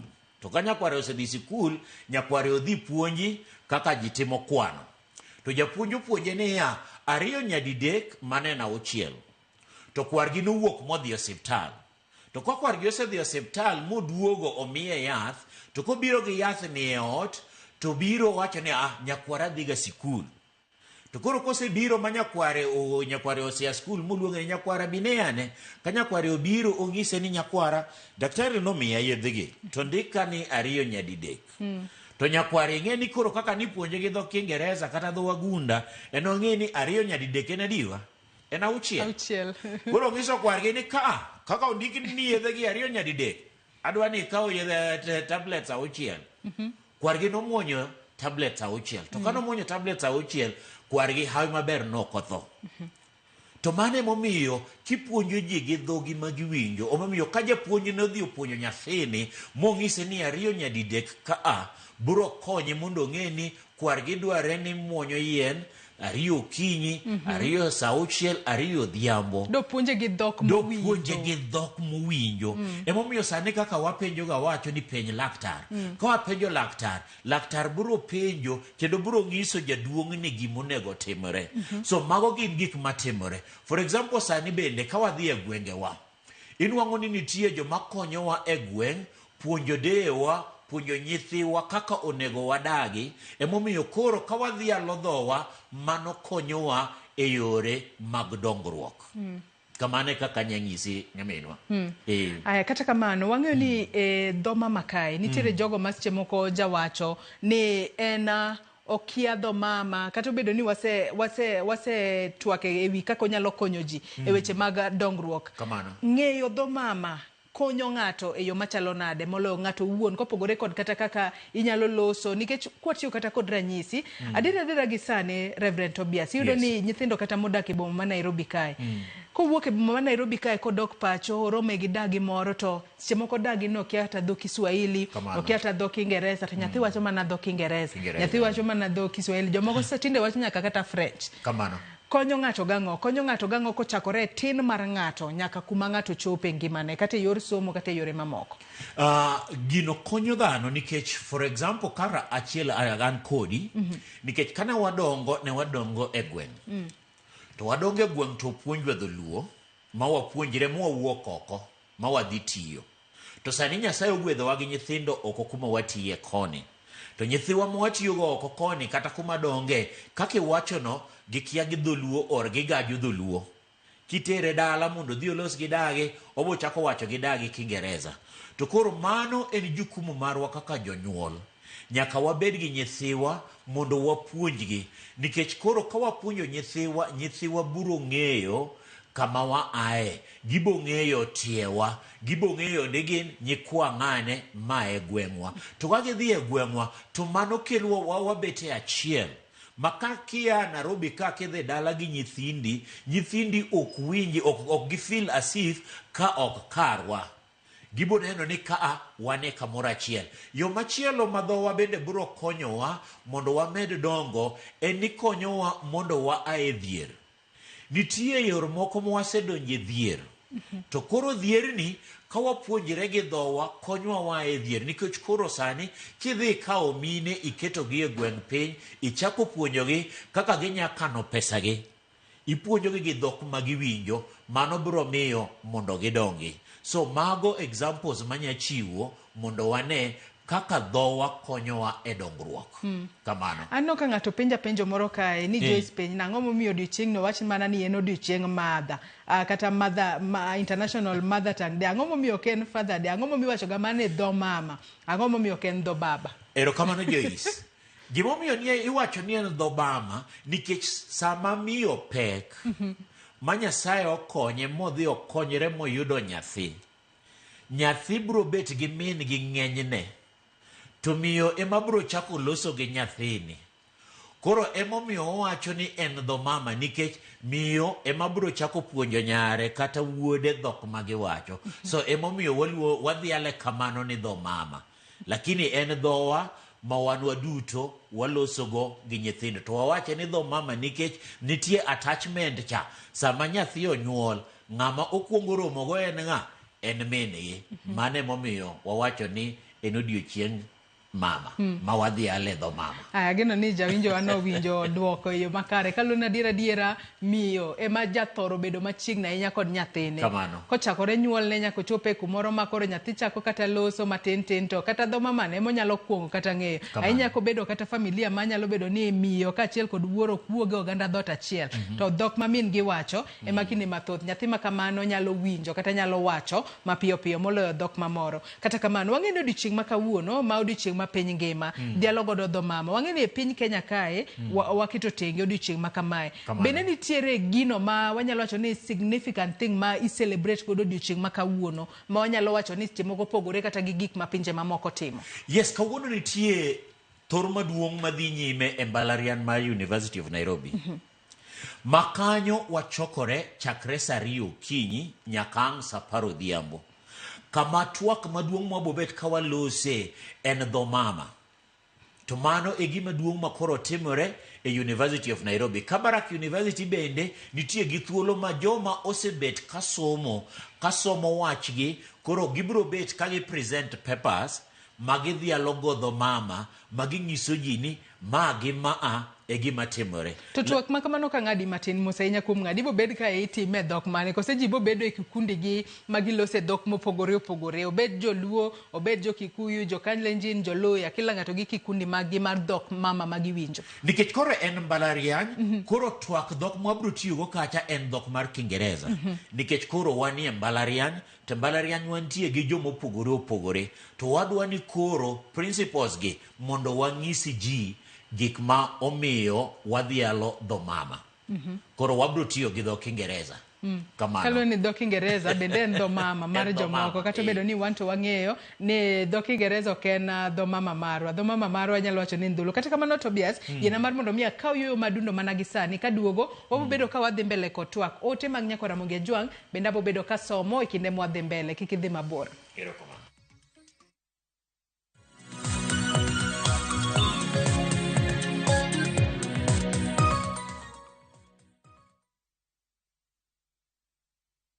Explore the Holy Land this Easter. Now View Travel. Embark on a 6-day Jordan adventure.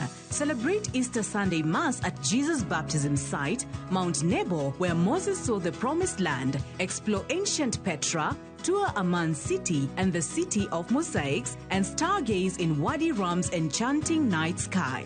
All these and more starting from $1,490 per person sharing. Book now and lipa pole pole.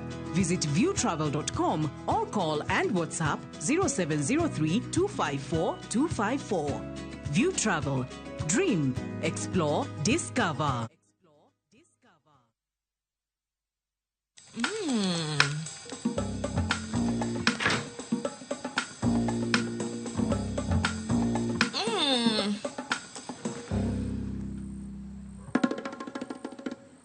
Indulge in the moment.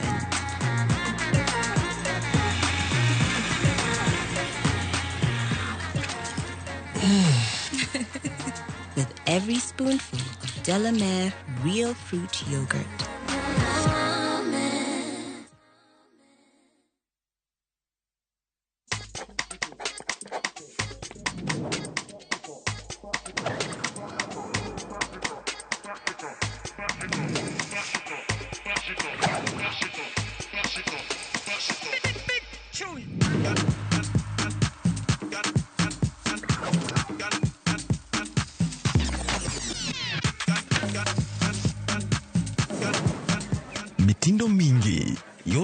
Bic, yote ya kipekee.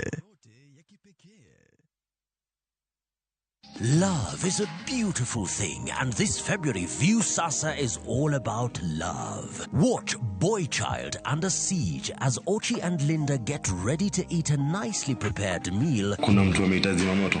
Of course, Mr. Firefighter. But Linda's parents ruin the moment. Zimekujarakaje? In Love Bads, Annie and Farida fight over Jimmy's love and attention. So is this all about the movie? It's not. It's either me or her. And in a brand new season of Monica, Monica's love for Mariga is unmatched, but her obsession over Bob is undisputed. Watch all these and more romantic stories only on Viusasa. I miss your touch.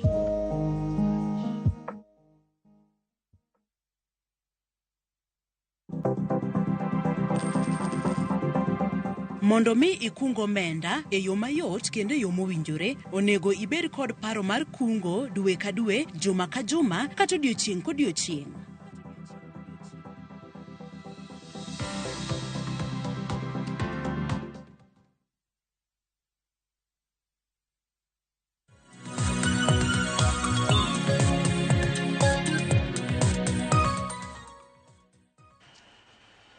Machiegni kendo nyakora mugia jwang' mar mondo mi wadhi mbele kod twak mar wecheno mar Arupiny okinyi makawuono kaponi kitudri kodwa gi sani. Antiere kae kod Reverend Tobias Omolo, jalony e loko dhok, watwak otudore kod dhialo dho mama. Ahinya nyato odiochieng' makawuono tarik 21 dwe mar 2, odiochieng' ma piny ngima, dhialo dho mama e pinje mopogore opogore nyaka e piny Kenya kae. Adana soma ne ote moro kae mar Ruth Nyathi Ochieng' ooronwa ote kokale Facebook kama wantiere achiel kachiel.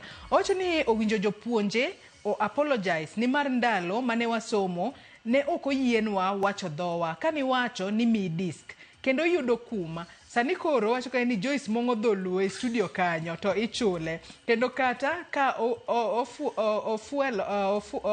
ofuelo jopuonj e twak to nyaka jopuonj gwelo jopuonj e twak to nyaka jopuonj wacho dholuo poch gi pak ne Ramogi umiyo sani alonye dholuo matut machon ne okang'eyo.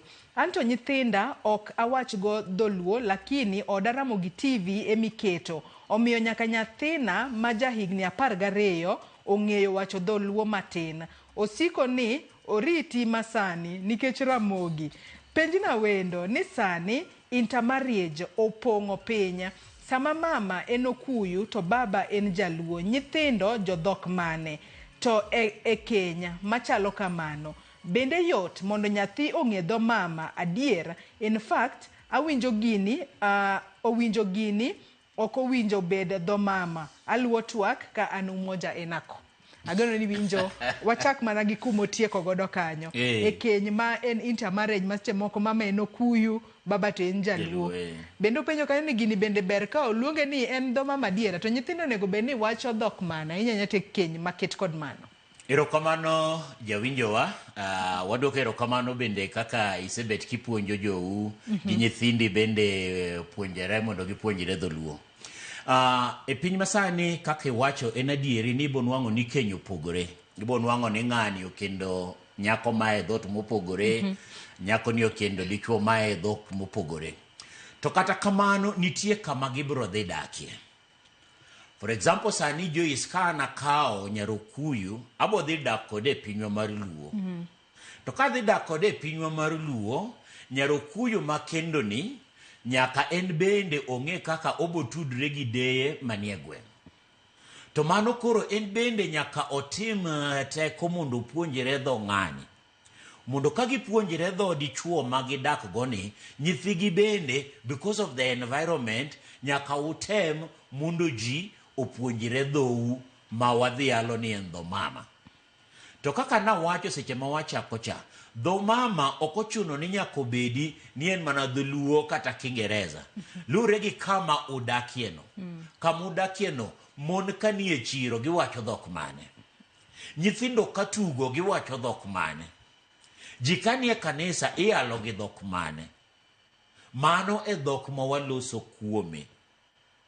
Koro omiyo ng'ano ma osenuang're ni okendo nyako ma e piny mopogore kata kendo dichuo ma e piny mopogore, to kaka wang'eyo ni wan jo Afrika kata jo rotenge, nyako athurgi dhi thurgi ng'awa, dhi thurgi dichuo. Koro kodhi thurgi dichuo, nitie dhok milando miwacho e gweng'gi dichuo. Koro mano e dhok ma nyaka wapuonjre. To be sirikal sani osetemo, emomiyo inwang'o ka nitie sirikal wacho ni nyithindo nyaka wapuonjgi e dhok mantiere mantiere go e catchment area margi. Tinwang'o ka sirikal bende promote dhokno. To Ruth bende wacho kanyo ni e kinde mane wantiere skul, adiera kinde machon, ang'eni kata bende kinde mane ni skul. Katiyo kod ranyisi kuyudoru kata joluo ariyo e skul kacha, uyudoru kata jokale ariyo, kata jo Kikuyu, kata jo Luo ariyo, uyudoru e skul kacha, ba koro uchako mong'o dho mama maru. Iyudo ni skunde kuyudi kiwacho dho mama timi disk. Bang'e tangi chwadi kata imi punishment kalore ni iwuoyo mother tongue. Mano e skul kumopogore opogore ma intiere. Skundere kaka ginyalo cultivate mano culture mar wacho dho mama. Mar mondo mi nyathi ka dongo kopogore kod kata Kiingereza gi Kiswahili mathoth ne idwaro ni nyithindo wache skul, to nyathi bende obede kod ng'eyo mano mar dho mama mar. Erokamano kuom penjono. Adieri nomiwa disk. Kendo moko ne dongi tuwe nyaka nitwe ng'uti. To seche moko ne idhi many kata lemb dhiang' moro ma podi nigi tik, titweye gi tol tikete e ng'uti mondo kik iwach dhou. To koro wanwang'o ni ne nitie makosa kanyo, nikech sani iwuon Joyce kopo ni wuok ka idhi e piny maoko, tiwinjo kata ka wawach ni une paw ndege tuwuotho, tiwinjo ka ng'ato okawo simu to wuoyo gi dholuo. Ing'eni yot ni mondo iya kuma ne intie ibir ng'at cha mondo iwinja ne to ma jagweng'wa. To jopuonje nosetimo makosa, mano nosetimore. Emomiyo sani wachandore ahinya nikech nyithiwa koro ok dwa wacho dhowa. Nikech ne nitie mentality mane ji wacho ni Kisungu ni malo moingo dholuo, kata Kiswahili ni malo moingo dholuo. To king'iyo sani kaka janeno no wacho ni parie ni Joyce sani mong'o dholuo e studio, ichule to tiyo nikech owacho dholuo. To koro jopuonje nosetimo mano makoro nosetimre, mano makosa mosetimre. Emomiyo sani kata kibiro ming'iyo tie ka chakruok mar International Mother Language Day, ibo nwang'o ni kano chakre e piny mar Benguin e Pakistan kucho, ne nitie diere mani pogo partition mar India 1947. To koro jo colonizers gi waluongo gi nao gi dholuo. Angwa luongi mane colonizers wach nambo lala matin. Koro kane gitimo kamano, ne gipogo ji ma jomoko ket Pakistan, jomoko ket Bengal. To koket gi Bengal ne nitie dhok mane wacho. To ka dhok mane wacho ni inwang'o ni ji mang'eny noket koni. Koro nowach ni koro ok onego wach dhokno. Omiyo ne nyithindo ong'anyo 1948. To kane ging'anyo, nyithi mbalariany kanyo ng'anyo, polis nobiro manonego nyithindo 4. To kanonego nyithindo 4, ji mang'eny nowuok oko. To kane giwuok oko, omiyo chakre chieng'no jogo ne dhialo dho min-gi. To wan wawegi kane wadongo nowuondwa, wawach ni nowuondwa ni dho Kiingereza ber moingo dholuo. Emomiyo jopuonje ne miyowa dis, seche moko ni chwadowa, imiyowa kamano.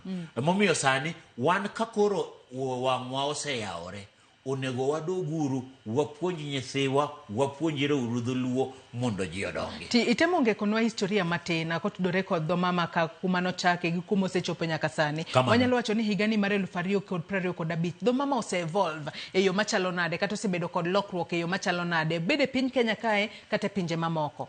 Yes, nikech dhok ok en static. Dhok lokre saka sa. Emomiyo for example sani ka wawacho ni an awuon ka wacho Kiswahili kata sheng mane wawacho ka watindo gi sheng masani opogore.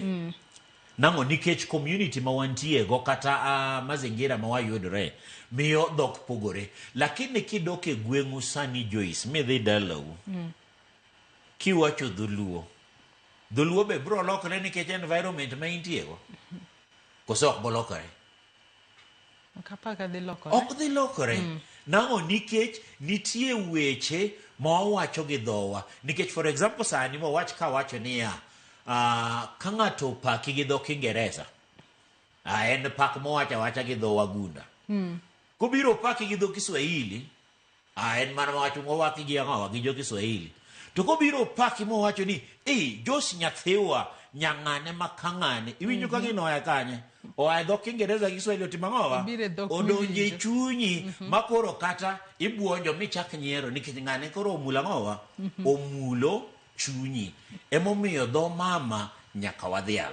Kamano. Adwa nasoma ne ote moro kae mano mar Obila Shem. Otho ng'isa kae ni greetings Joyce, aluo twak kendo amora. Dhialo dho mama aneno ka tinde ni piny.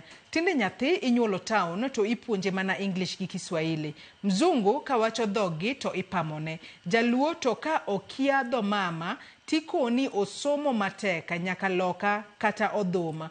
Kwayo mara eni wapuonj nyithindo molalo dho mama landa. Amor bende gi program mar Rabala mar Ahero Dhowa. Erokamano ahinya Obila Shem otho. Bende nadiera ni wechego mag dhialo dho mama tindo dok piny mana ka Obila Shem wacho. Mano adieri, kaka Obila Shem wacho en adieri nikech ibonwang'o niya wasedhialo dho mopogore opogore. Makata in iwuon kidonjo e odi ok idwa wacho dholuo. To mana kaka osewacho puonj mar Rabala dhowa mar wapuonjre dholuo kata wadhialo dhowa, ineno niya kanyo ji puonjore. To wan jonyuol bende wantie gi ting' nikech ng'enyne ka wasenyuolo nyithiwa town ok wadwa dhi kodgi dala. Emomiyo mano koro en puonj ma wan wawegi nyaka watim, wakaw nyithiwa water gi dala. Emomiyo wan kaka SIL gi BTL wadhialo dho mama. Emomiyo kata sani watemo mondo walok weche Nyasaye e dhok ma ji winjo. Makoro kata kiyalo negi to giwinjo wach e dhok ma giwinjo kendo kelo negi lokruok. Kamano Joyce. Aya Jacqueline Awuor bende wacho ni koro kawuono chieng' wacho dhowa. Koro kaka an gi nyathi mane anyuolo town, osomo town, odongo town, sani en e grade 4 to kia kata dholuo. Komoso ng'ato gi dholuo to wacho ni amosre uru mano kende ema ong'eyo mato koro ikonyo nang'o. Erokamano kuom penjono. Kik ijar nyathino seche ma nyathino wacho dholuo to gaje. In kaka janyuol in koro emejiwe ing'ise ni itimo maber. Kati correct. Itimo maber. Koro ing'ise niya ok wamosre ae kaka wacho no koro ipuonje mi ing'ise niya wuoda gine wacho ni amosou. Ting'eni kiwuotho kode mos kamano to nyathi bende medo ng'eyo dholuo kendo omedo puonjre dho mama. In kaka janyuol in gi jukumu, an gi patik nyaka wapuonj nyithiwa kata ka gigaje kamano kik waturu chunygi to nego wajiwgi. Kamano. Nyaka sani wanyalo wacho ni ng'eyo dho mama bende nitiere kaka seche moko kopogore kod kata kaka dongruok monyalo kelo ne ng'ato wuon. Bende nitiere kaka onyalo kelo ne kata piny Kenya dongruok. Ahinya nyako tudore kod wechego mag uchumi. Ahinya nyato odiochieng' ma kawuono makoro idhiale e piny ngima kaachiel kod piny Kenya kae. Erokamano Joyce kuom penjono. Dhialo dholuo kata dhialo dho mama konyo ji e dongruok kata e yore mag uchumi. Nikech sani wawach niya ka wadhi e gwengewa mopogore opogore ma waketo minewa mantie e grubegi ka wang'isogi ni ka wakungo pesawa kama nyakonyowa. Tibo nwang'o ka wakungo to mano miyo wadongo e gweng'wa kendo wabet gi dongruok. Kendo mano bende biro konyowa nikech ka wasekungo pesano wabiro yudo pesa moro matin to watimo ang'owa watero nyithiwa e sikul. To ka waseyudo pesano mowakungo bende e yor uchumi ibo nwang'o niya Joyce go hande mar bando, Reverend Omolo gi ohande mar oganda, nyawadwa gi ohande mar rech. Koro wajiwogi to wawacho niya pesa mwachoko kawuono watero ne Joyce to Joyce nikech nigo ohande mar bando Joyce dhi timo ang'owa dhi medo stock ne. To mano miyo ang'owa uchumi wa bende dongre nikech ka wachako dongo uchumi wa e gweng'wa e level mwa mapiny to mano miyo wadongo to mano bende miyo nyao rum e gweng'. Nikech sani ng'eny nyithiwa osedonjo e gik moko winjore. To ka watimo kamano mowakelogi mawapuonjogi mawadhialo dhowa mawang'isogi ni wan bende wanyatimo pur e yo mowinjore to mano miyo ang'owa wadongo e gweng'wa. Kamano. Anno ka janeno amoro ka wadong mana gi daka matin kende daka madero mang'wen to watieko twak mar okinyi makawuono. Janeno amoro wacho kae ni anto kane kaka dho mama nyalo konya e boma ma Nairobi kae. Omiyo kane tiende mar mondo mi ang'e dho mama kaluwore ni kata joma daka e alwora margi. An jaluo ta daka e kin jogo mawacho dho Kiswahili to ok gin joluo. Ok ane kaka dho mama nyalo konya. Mano bende makela e penjo machielo. Ere kaka ng'eyo dho mama nyalo konyo ji e bombe madongo dongo ka obed kaka Nairobi kae kata bombe mamoko ahinya to jogo modak kata kuonde ma seche moko alwora margi onge kata ng'ama nyalo wuoyo go dholuo, onge ng'ama nyalo wuoyo go kata dhok ma ong'eyo moyango kaka dho mama mare. Erokamano Joyce kuom owadwa mopenjo penjono ni en ok one kaka dholuo nya konye nikech en ei boma. Wagol ranyisi sani kaka entie kamoro amora ma entie.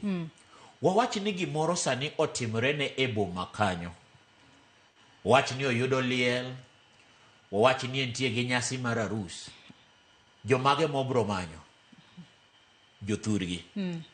Mawacho ang'owa? Mawacho dhok mo. Mawacho dhogi. Koro dhogi bro timo ang'owa? Bro konye ei boma kaa. Omiyo kik obed gi luoro. Nyaka opuonjre apuonja kendo dholuo kata dhogi bro konye. En owuon sani ong'iyo Ramogi TV. Nang'o? Nikech odhialo dholuo, odhialo dhoe. Emomiyo en ang'owa, en e ode, ong'iyo ang'owa Ramogi TV. Bende Ramogi TV konye e wach dholuo. Donge konye Joyce, kose ok konye? Konye. Konye kabisa. Emomiyo sani gima timore en ni nyaka wabed gi ng'eyo. Nitie, kane wadongo ne nitie gima ne waluongo ni nyang'ong'ong. Joluo mang'eny sani warwako nyang'ong'ong nikech wawuondre ni dholuo ok ber kata dho minewa ok ber. To ka gimoro otimore sani Joyce, wawacha ni kuom hawi marach, ong'isa ni Reverend Tobias jaodi otho. Abo ywak gi dhok mane? Dho mama. Abo ywak gi mama na ang'o timore? Adier. Sani kinwang'ri e yo matek gimoro amora odiyi kabisa. Dhok mane mibiro tiyogo? Dho mama. Dho mama. Emomiyo sani onego wagol nyang'ong'o mwarwako. Ng'enywa wan gi nyang'ong'o mwakete wengewa, koro nyang'ong'o odino wengewa.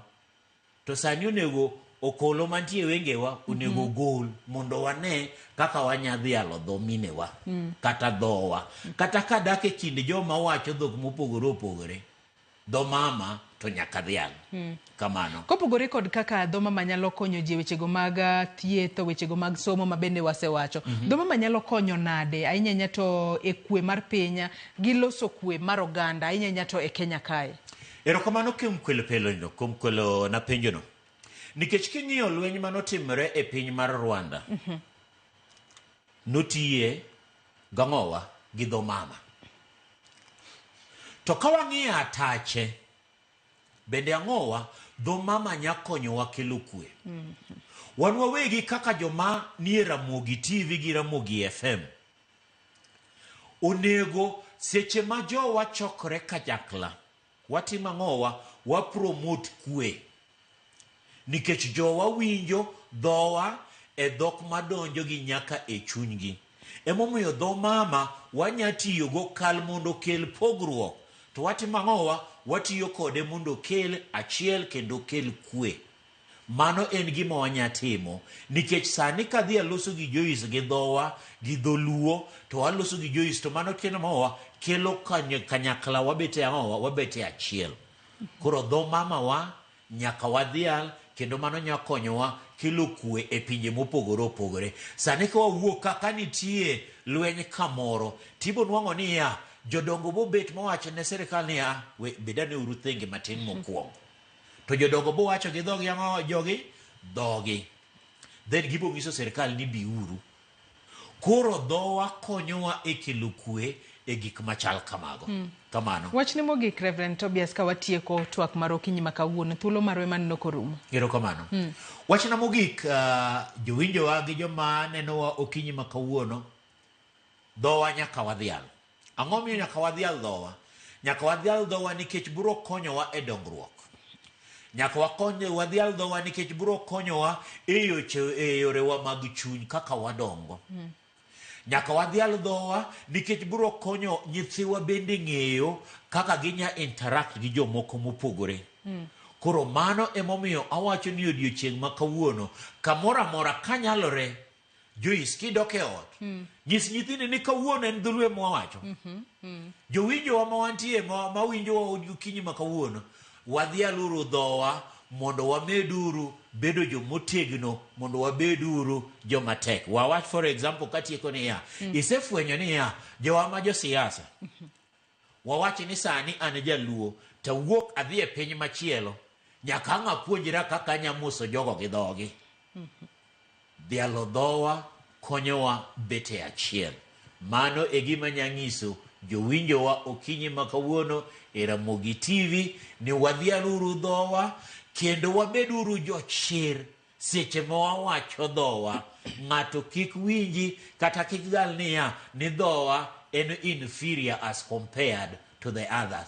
Dhogi mane Nyasaye omiyi en dhogi ma nyaka idhial kendo nyaka iting' malo. Emomiyo wan kaka SIL gi BTL wajiwo ji ni nyaka walosi gi dhowa. To iwacho kanyo mana mogik ka watieki iwacho kanyo ni nitiere nyasi ma obag kawuono mane mbalariany ma Nairobi bore Nairobi ka ng'ato yiene mar mondo mi ochop kacha odhial dho mama kodu kose gin mana jopuonjre kende ka watieko. Ng'ata oyiene pap ni thuolo bi mondi puonjri bi mondi ne kaka wadhialo dhowa kendo ibo nwang'o ji mantie gi mesni mopogore opogore mang'isi kaka gidhialo dhogi.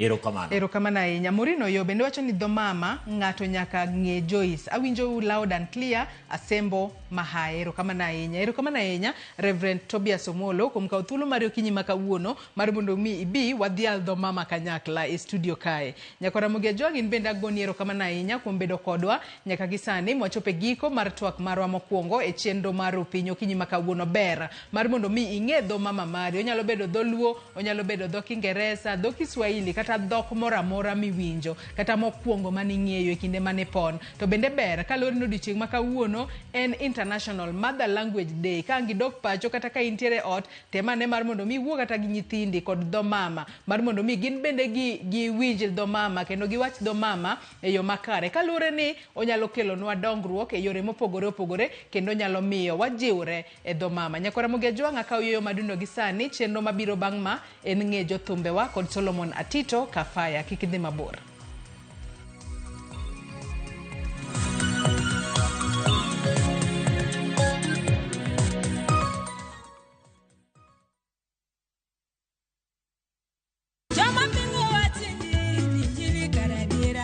Kar chakruok wach ne nitie. Wach ne nigi Nyasaye kendo wach ne en Nyasaye. Jumapil e chenro majiwo yieni, chenro maketo chunyi machiegni gi Nyasaye. Juma ka juma wakelo ni wach man gi teko, wach makelo geno. Ma oken shoya, ma en kanisa, mae wach Nyasaye. Kawariwore kachiel kod jotich Nyasaye mamoko mochiwore, mowal kendo mogwedhi. Okodeo hiki kit chwech kata kanisa ni. Injili kalo. Kokelni kod an jatich Nyasaye Ben Otiende. An Roda nyar Kokitmo. An Ken the DJ. Wan kae nikech injili mitnwa. Wan ka nikech herane mosik. Wan ka nikech in. Injili kalo mana Ramogi TV.